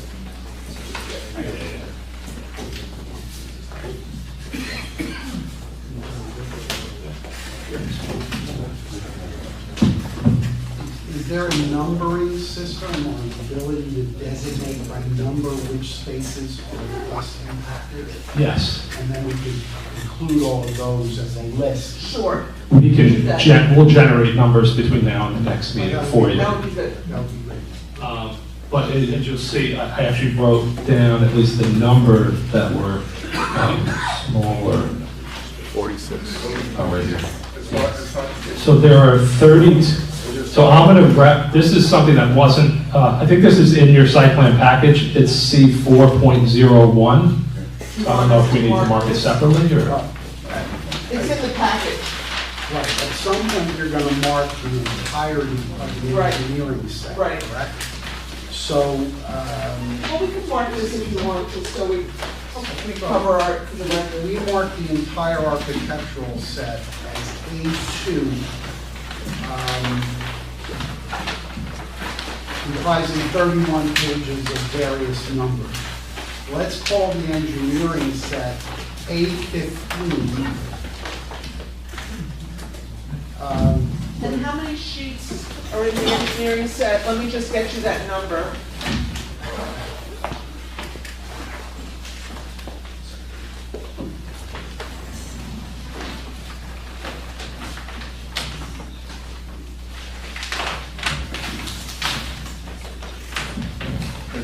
There's 31. No, that's the architect. No, there's 31. 31 includes the engineering, I'm sorry, it's already marked, right? No. Yeah, it is. We called out both civil and architectural. Civil and architects are already together. So It's this should be in the plan already. 17. 17 is the engineering. The architectural says page 1, page 2, Right. page of 31. Right.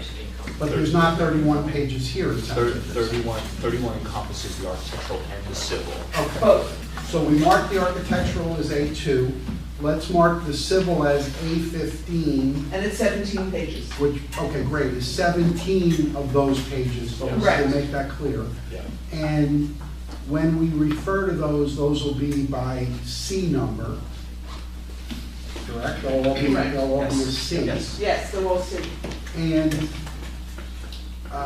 They're prepared by Neglia Engineering. okay, and so we have those on an original set, and then we also have a bunch of those, I would say another 5 that are revised pages for us to work from. There's about 5 that are updated where the others are not. Correct. Okay, no problem. So let's call A15, the 17 pages,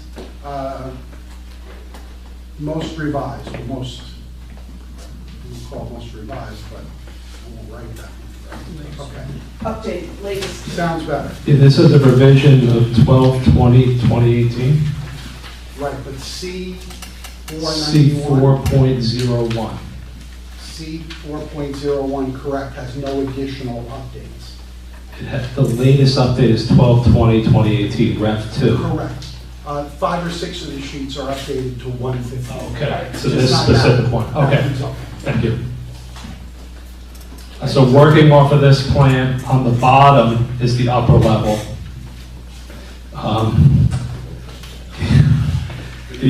This is showing a view column. Is that blocked by the? Move it away from the. I can move it to. Background. There's 37 spaces affected by columns. Okay. 46. Combine both top and bottom. Right. I had 32 on my account, but we'll be giving you some numbers, specifics at the next meeting.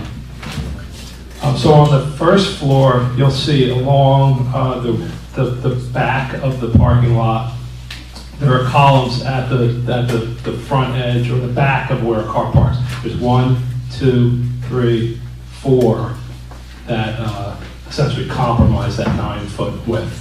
Is it the square columns approximately? They're square 2x2s, so 1 foot projects on each side into the space. So those would affect 8, because there's 1 on each side, 8 stalls. And then the tandem spaces at the end of one of the pairs on the opposite side, there's 1 column there that would impact the parking there. But the space behind still has the full 9 foot, so there are 2 8-foot stalls there. So that's 10 on that level. And bottom? On the lower level, there's similar columns in the same places, those 4 spaces at the foot of the space. Then there are some near the juncture of the front and rear space. There's twice as many in that area. So there's 8, and then there's that same column over the same parking spaces on the opposite side that are impacted. And again, they are, other than, actually the only ones that I see have any impact to the actual door swing is this one on the upper level, which actually only impacts on the one side because the other side has a large striped area, so they have essentially more than 9 feet. We're just striping it out as 8 feet there. So there's really one space that maybe I have some concern with, and maybe we could work on shifting the striping a little to fix that, and maybe move it over a foot so that space is 9 and we stripe into the striped area to fix that one location. That's the one next to the utility room? It's next to the utility room. I think that one, and you would probably agree, that looks like the door swing might actually be where the column Yeah, I is. think they can move the striping over. Yeah. But the other ones all seem to be in the location of the rear of the automobile, so where your trunk is essentially, so that wouldn't impact your ability to get in and out of the car. The 1 foot encroachment isn't going to impact someone's ability to actually pull into the parking space. 8 foot parking spaces are used in some instances as the smaller parking spaces on sites, so we don't have an issue with being able to pull into that 8 foot parking space.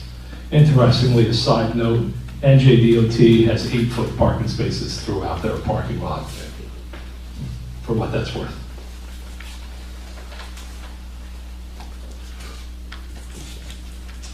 I guess lastly, you know what, that might be a better exhibit because it has both levels. I'll leave that up. So lastly, I'm going to get into the numbers on the parking.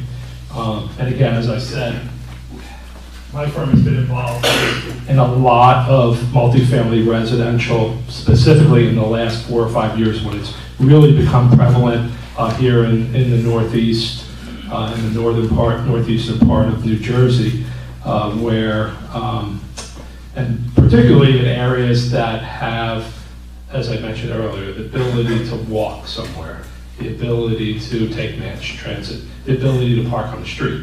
All of those are reasons why everyone doesn't need to provide the full RSIS. So RSIS, so you know, covers the entirety of the state of New Jersey.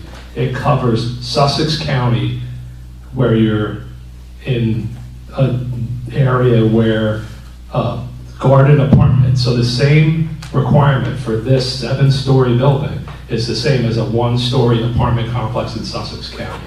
So the state had to ensure there was enough parking for those, and then they gave the ability for boards and the DCA to grant what they call a de minimis exception from those requirements. So this is one instance where it makes perfect sense to not build all of the parking spaces that the residential site improvement standards contemplates. So when you do the calculation, Just get us to a page if you want to follow along. I have some data. It starts on page 6 of the traffic study. At the bottom, there's a parking section. In that section, in the first paragraph, it talks about the requirements of parking. So for a 1-bedroom unit, there is required 1.8 parking spaces per unit.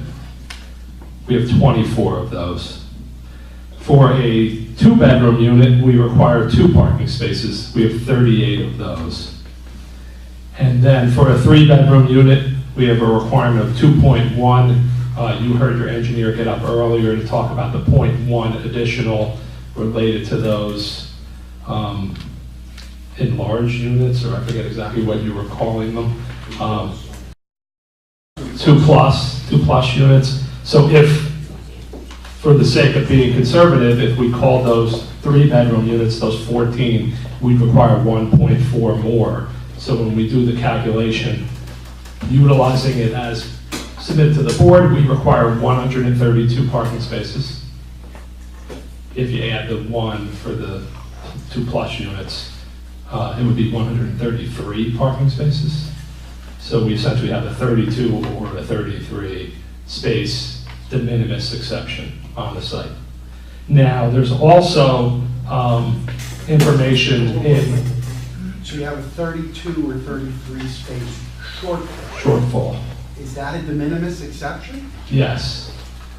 And I'm going to explain why it's de minimis. Okay. It all falls under de minimis. That's the category that it's under. The definition of de minimis, that's where I'm going to get into why we feel that it is de minimis and Newton Crane. So there are 4 categories of de minimis exceptions for parking, reasons why you can feel comfortable to grant the de minimis exception. First one is household characteristics. So what we do is we look at the census data in the state of New Jersey, specifically in Teaneck, and specifically in this census tract.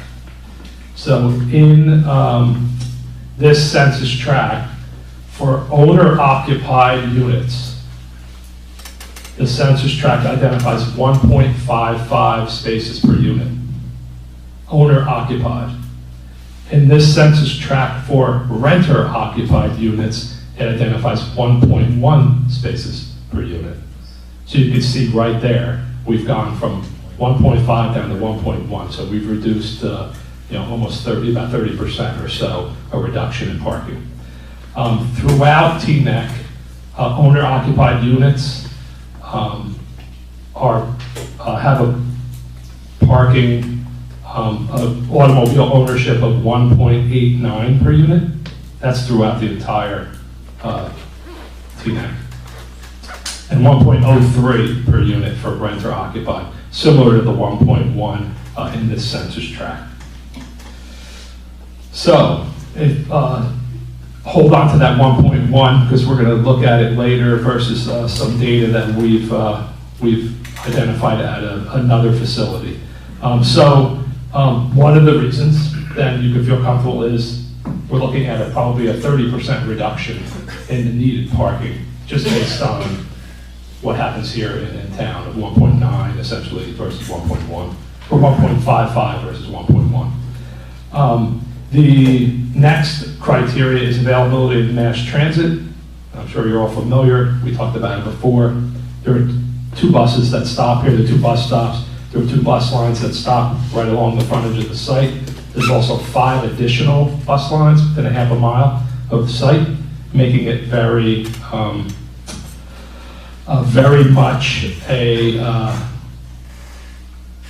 place where people that are commuting by bus want to live, meaning they're likely to own less automobiles in their household because they don't need to utilize multiple cars because one or both of the occupants do not need to utilize an automobile for commuting purposes. The next criteria, the third one, is urban versus suburban. Again, walkability, that goes a long way. A close downtown to here where people can go, shop, eat. So again, less likelihood that they need to own an automobile. And the last one is availability of off-street parking facilities.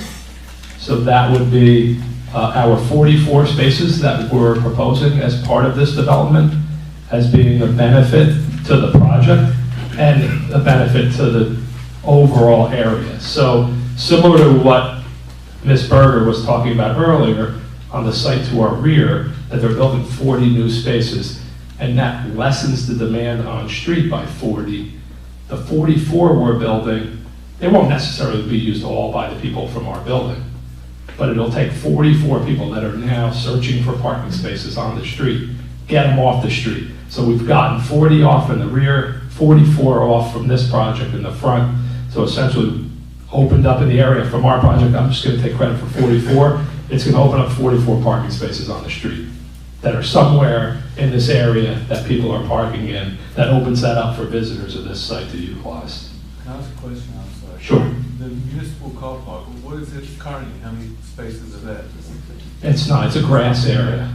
It's, The we applicant haven't is got, going to build it for the municipality. so on 4.0, C 4.00, north is down again, to the northeast of the property, there's a grass area. I have my hand over here. That's where the 44 spaces are gonna go. I think our engineer will get into the design a little bit of that lot, but it'll be a municipal parking lot. Could I just ask a question? Our people, I'm gonna call. Sure. Does everyone agree that a 32 to 33 space shortfall constitutes a de minimis exception? It meets the definition, So you're- but John Korak, Civil Engineer. It meets the definition. Also, because you can count off-site parking as part of your guest parking requirement, those parking spaces can be counted toward the overall, total for the site. Do you agree that approximately a 30% adjustment for overall requirements should be applied here because of the census characteristics of our town? Do you agree with that argument? I believe it's appropriate. So 134 should more likely be more like 100, 105, 110. Do you agree with that argument? I do. Okay.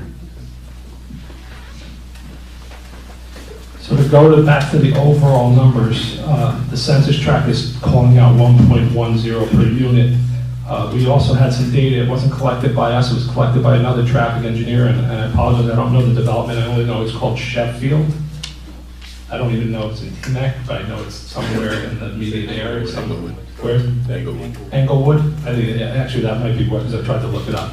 There was a count done there, that's a 245 unit site. They had exactly 1.10 spaces per unit at peak times there. So it does kind of fall in line, and Englewood go along. Similar areas of Englewood are very similar in this area here at Teaneck. So I'm comfortable that that 1.1 is a likely demand. Now that includes, 1.1 includes residents and guests on those sites. So they're parked on there at 1.1 in those counts. So we're providing 1.47 spaces per unit on the site. So that 100 spaces proposed is at 1.47 per unit. If you add the 44 across the street, it's 2.12 per unit. It's 2.12. 1.2. And essentially our requirement is somewhere around 2 per unit, if you want to round it.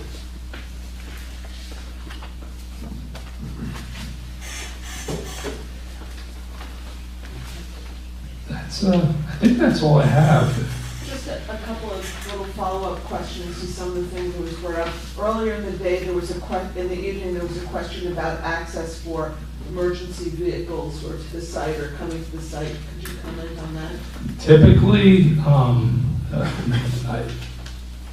maybe there's a couple out there, some outliers. Most multifamily developments with structured parking, no emergency vehicles ever access the property. They park out on the street. If they need to bring a gurney into the garage or into the building, they do it from the street and come onto the property.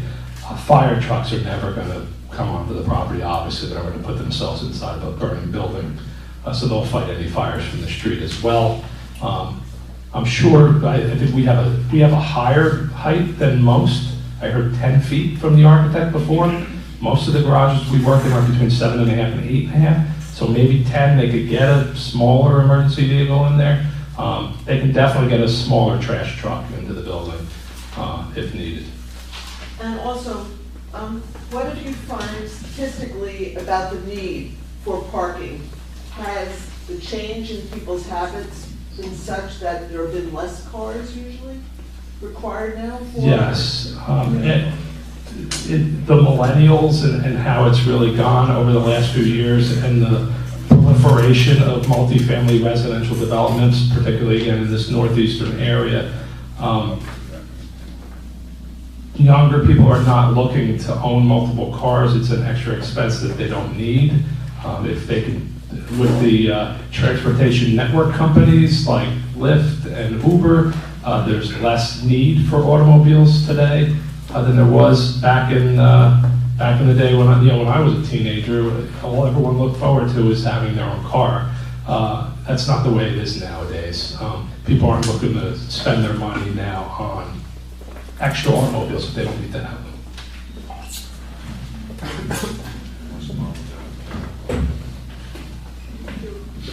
I've got a couple of questions. Yes, sir.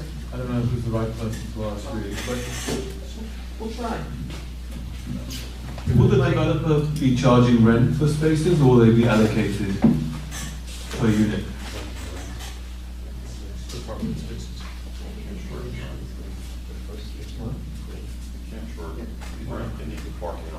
Yeah, the parking on site is going to be provided for the unit, so it would probably not be charged, it would be part of the rent. Okay, and there'll be scenarios where there'll be someone with a one-bedroom apartment who can't have two cars on Correct. site. Correct. There's the possibility, There is a yes. possibility, yes. And it's just taken, I mean, perhaps it's obvious, but just to say that tandem parking spaces would be allocated to 2 bedrooms and more. Three bedroom, unless they do not want one. But that's the allocation is designed for the 2 and 3 bedroom units. Even if they don't want one, you can't give it to someone who has a 1 bedroom, Right. because then that tenant switches out, and now you're short. So No, you but gotta that, the idea is. Yeah, it's a never-ending balance. The management, there's parking management. I mean, every owner of a building similar to this has to go through that learning process as they occupy the building.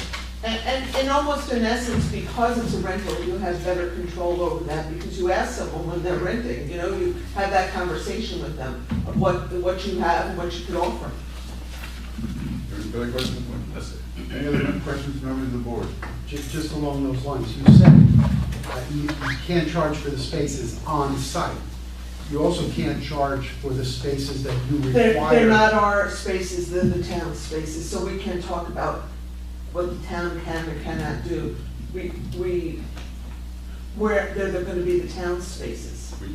You're representing that they're certainly not going to charge for non-residents to park there. So if somebody who lives across the street wants a space, they can't come into the building. No, we're not renting the spaces in the building to someone off-site. We're talking about the lot across the street. Right, I can't tell you what the town might do, because we're building the lot for the town. Right, but you're responsible to provide your tenants with parking. That's your overflow parking. It's a town's it's town parking. Our guests will have ability, like everyone else, to park there, but I can't tell you. I know now in town parking lots that there are parking lots after a certain hour, Dan, that anyone can park, even if it was a sticker. It's not that anyone can park, it's the portion of those that you are counting to offset your deficiency. If the town starts charging $120 a month for a sticker, your tenants bear that? Or is your position that? Our position is the number of spaces we need for our tenants would be sufficient on site. We believe that the parking off-site that we're building for the municipality would really only be for our guests. We don't believe, based upon your study and the numbers you just ran, that there is even a need for that parking on site. But you're counting some of the municipal spaces toward your shortfall, yes? Toward the overall number, to the overall required number by the ordinance, yes. And the ordinance, RSIS, allows you to count street parking and the I public parking understand for that number. I feel like we're getting, maybe I have not considered this thing as using the sidetrack. What I'm saying is, the shortfall in your parking spaces per code Right, is made up across the street. yes. Whether you believe you can handle it all on site Correct. or not, the Correct. actual location where, the Right. physical location where your shortfall is made up is across the street. Correct. But you're not providing those parking spaces. We're building them, and it's gonna be public parking. So, okay. My question then obviously is, how are we counting them to us to make up our shortfall when they can't be used by, if the town starts charging $120 per space and we have 6 tenants who need those spaces, somehow, in actuality, they require the spaces that are there because they're a shortfall. Right. So, sorry, how do we, the way I understood the testimony was that you weren't counting those 44. What you were saying was you have 100 on site, and because RSIS has a de minimis exception, that 100 is enough based on the exception. And a factor we should consider when we're considering the de minimis exception is that there's 44 less spots needed because there's going to be this municipal law.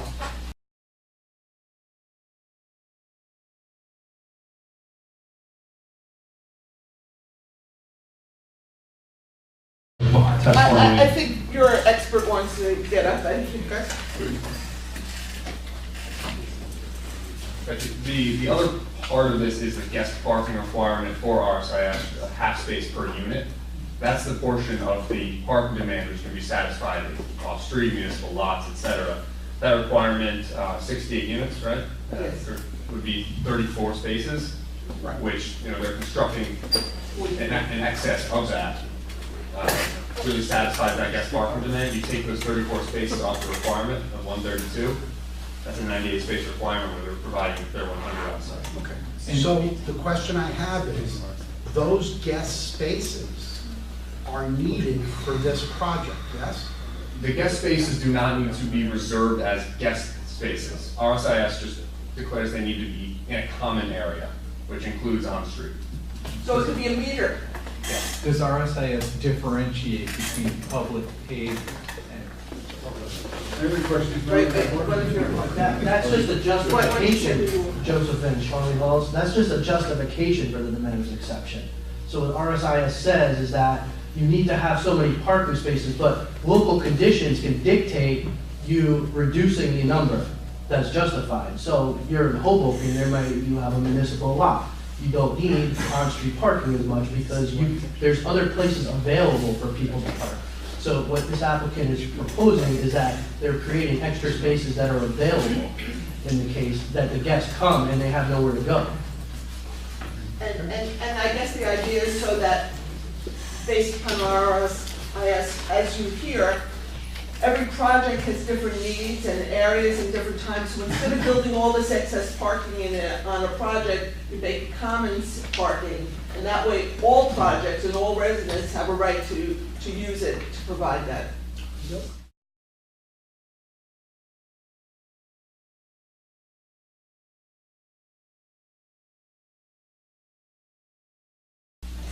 Are there any questions, members of the audience? Please, sir.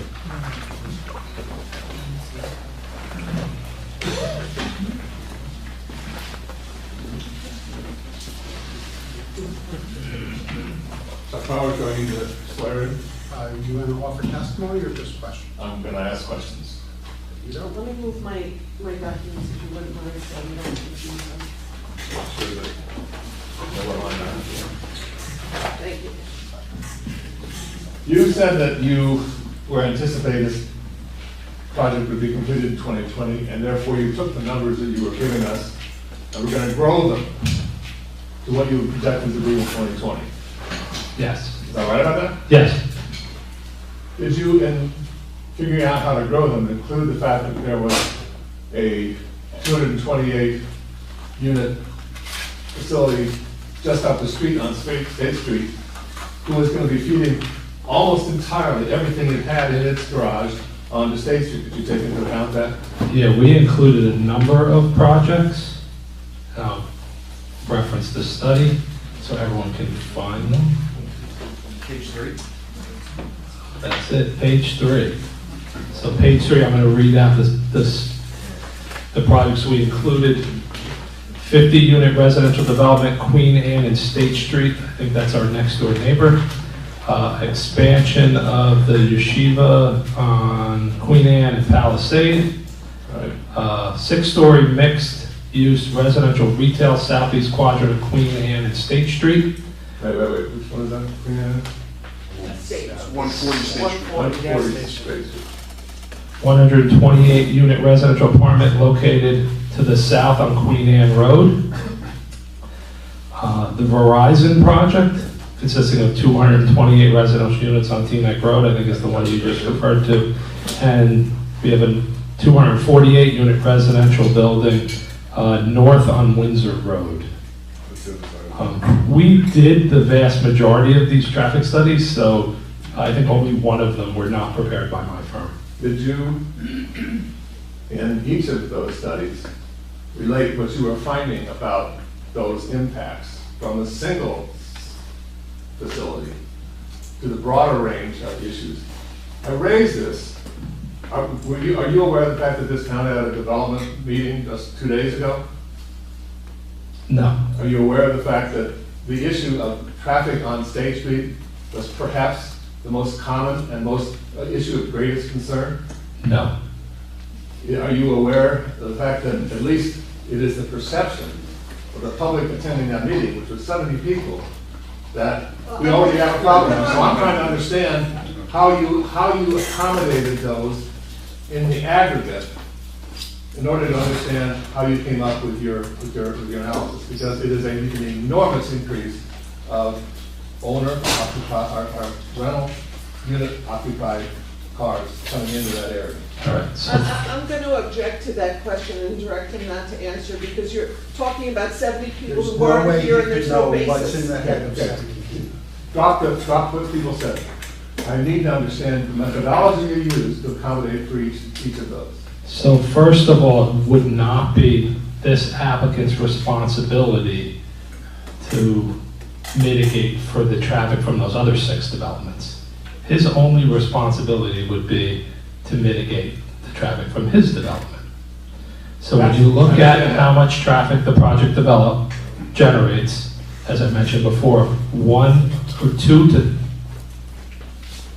car every 2 to 3 minutes. You got that. So in an hour, 20 to 30 automobiles. Now, if half go left and half go right, you're looking at maybe 10 to 15 new vehicles through the Teaneck Road signal, 10 to 15 new vehicles through the Queen Anne Road signal.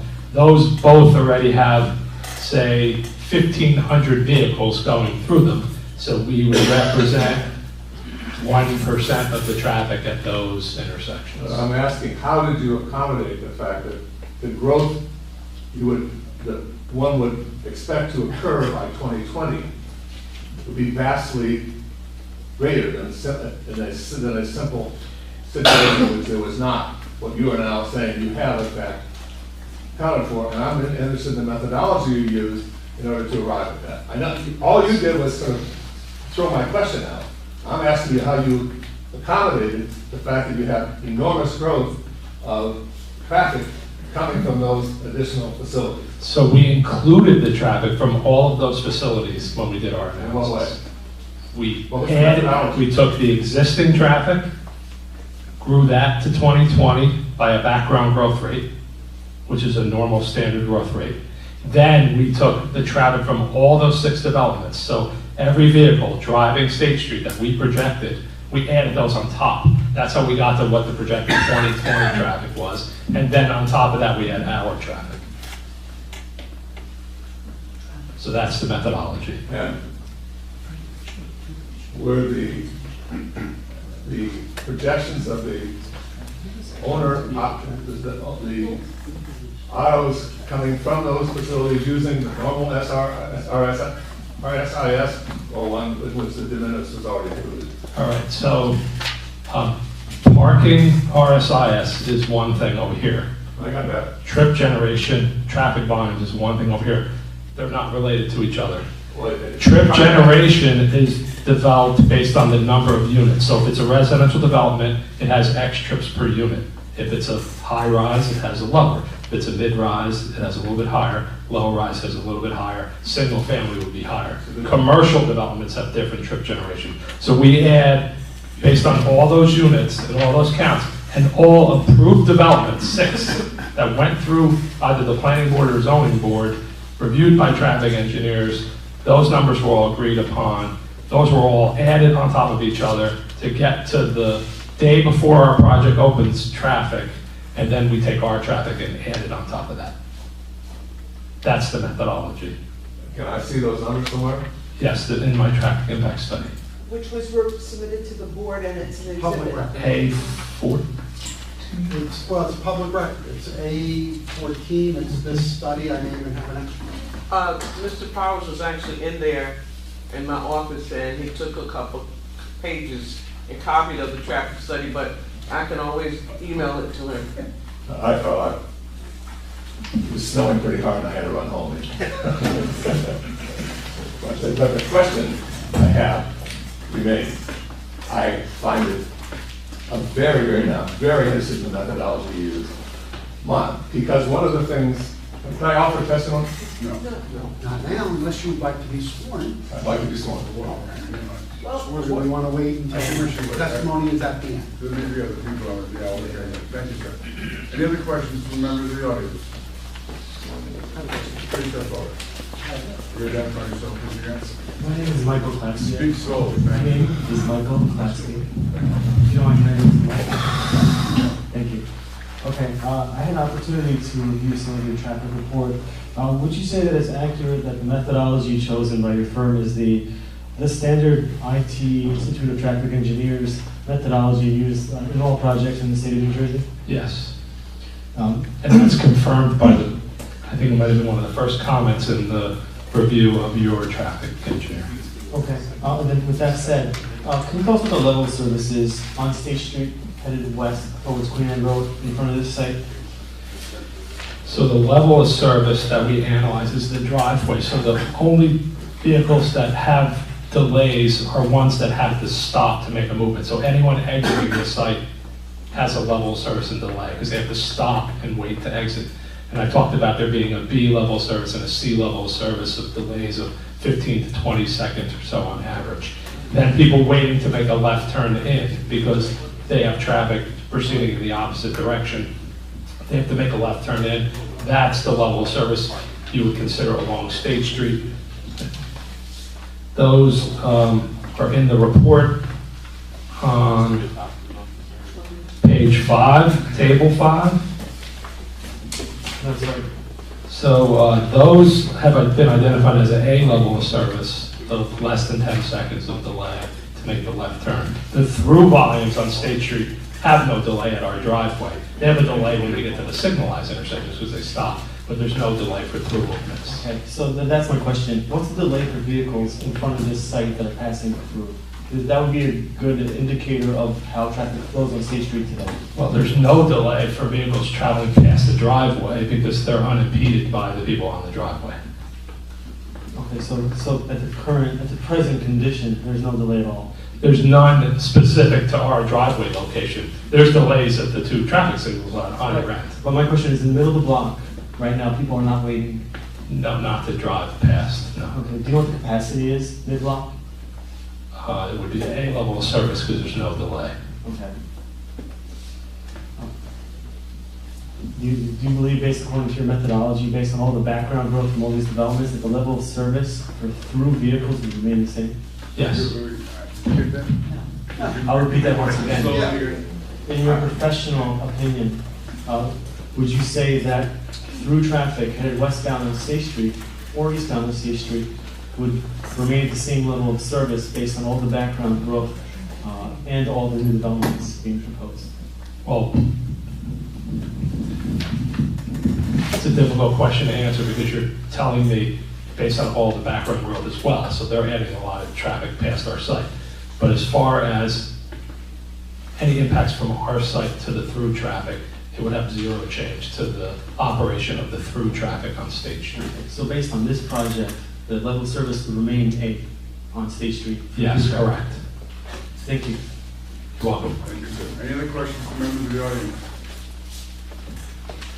Okay. Thank you, sir. I think the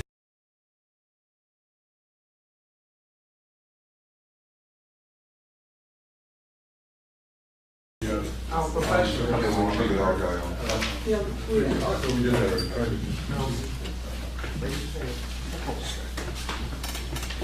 Is this testimony or? No, this is just questions. Oh.